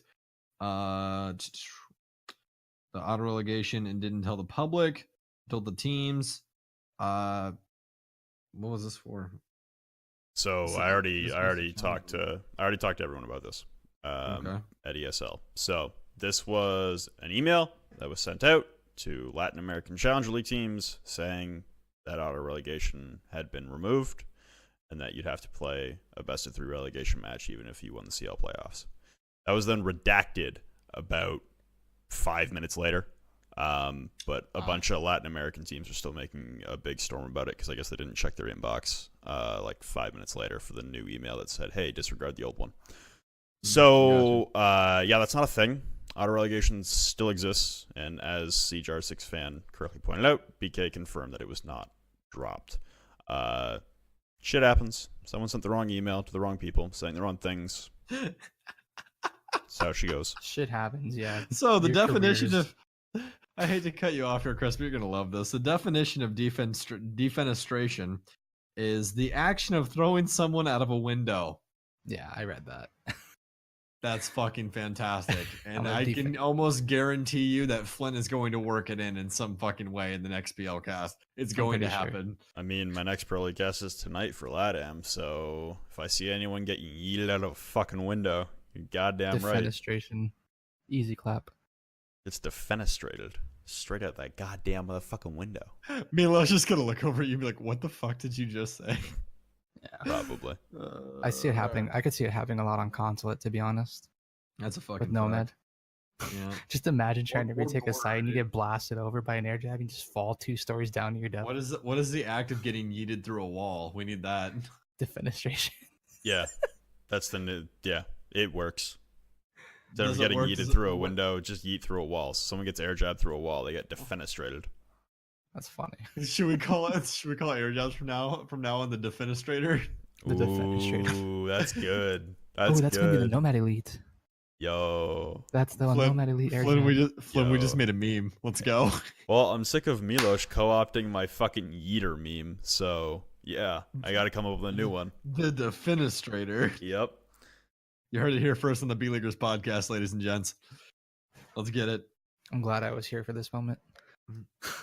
You've been christened, Chris. Get it? Yay. Lamau, play on words, Lamau. XD. Anyways, XD. all right, last one from Sir Pinks a lot. What about fun custom game modes where you can play all the ops as they were originally released? So, for instance, Ash Yeager, Bandit, ACOG, or pre-nerfed Blackbeard, or Ella running around with Vanilla Lion just for fun and chaos in a custom game. Also, do you think Siege should have a permanent zombies mode to increase its casual player base? The casual player base is fucking massive, Sir Pinks a lot, if you didn't know. It's actually so fucking massive that it's the main reason that we get into extremely silly arguments that should never happen inside of Siege. Like people complaining about the game being balanced for esports when it's an esport. You go, okay, why? It's because they literally make up 98% of the community. Like 98% of the community is casual players. This is how it is. So, but what else do I want to touch on that? Oh, for the other thing of just crazy game modes and all that, I don't want that. I'm going to tell you exactly why. Because it's just going to break this engine even more, and somehow Lion is going to end up on defense and fuck me in my face on offense, and I don't want that. So I'm on the that's other my end. I would love that's my that. 2 cents. I would fucking love it. Give me a goddamn playlist where every single broken thing in the game comes out. Fucking one shot from across the map glass with the old fluorescent scope that just saw everything in fucking Wait. highlight or yellow no matter what. Wait, 2 What? seconds. I take it all back. I want Pulse Yeah. Shoddy back, dude. Yeah, I auto could swap, pull semi-autos, and Insta swap? infinite range. Oh. Yes. Oh my god. Give Put House me- back in the ranked pool. Give me Let me just gun every people to the floor. broken thing. Every single broken thing that has ever come out in this game at any point, put it all in one goddamn playlist, house only. House 24/7, nonstop Yes. broken shit. Oh my god, I'd play that until my fucking fingers fell off. Or I'd break my keyboard because everything's broken and stupid. Either way, I'd have a damn good time. So yes, please. Also, I'm gonna switch my seating, but it would definitely break the game in some way, and it would somehow leak into like actual ranked playlist. I just know it would. Yeah. I just fucking know it. I think Also, last I'd season- be cool if they brought back Outbreak. Is my only thing about the zombies mode. I Eh. don't have a problem with them bringing it back as a side thing. Oh no, I don't care. I don't care about that at all. So I played it one time. So I played it to get the skins. I bought the skins because I had money. I did not back then. I was very broke back then. I mean, I'm still broke right now. I have $5. So Yeah. yeah, Well, what are we at? 2 hours and 36 minutes. 28. But yeah. All right, close fucking enough. Well, guess it's going to be the closing notes for anything. Chris, do you have any shout outs for anybody's before you have to go to bed and wake up in 2.5 hours? No, just a shout out to you guys for allowing me to be here. I really appreciate you guys for bringing me on. I hope that I can come in for a later episode, and I wish you all the best in your future endeavors. You're a fucking cutie, Chris. You're your little redheaded hair. You're fucking adorable. Anyways, Flynn did the fucking intro, so I guess I'll do the outro, everyone. So, if you guys didn't know, we have a sponsor. It's Koyo Store. Make sure you guys stop by the Koyo Store for all of your Ubisoft affiliated bullshit that you can buy, like pins, all that kind of stuff. I'm running out of words. I was trying to think of the word that wasn't propaganda. I was trying to think of the other one that I still can't think of. Paraphernalia.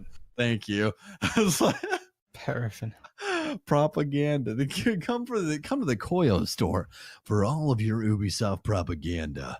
Anyways, it's the koyostore.com if you guys want to go over there. So make sure propaganda. Make sure you guys go over there. You guys can get some amazing pins. Flynn actually had those pins. Did you have those pins sent out yet to the gentleman that won those? No, I need to call my mother. Oh my God, Flynn, no. All right, well we'll get that resolved. Anyways, make sure you guys go out and get some pins from the Koyo Store so they actually get shipped to your house on time. Besides that point, we've been the B-Leaguers, also joined by Chris and or Uzumaki. You guys can catch him on Fridays casting with SoonTM over on Rainbow 6 UK or at Uzumaki with a 9.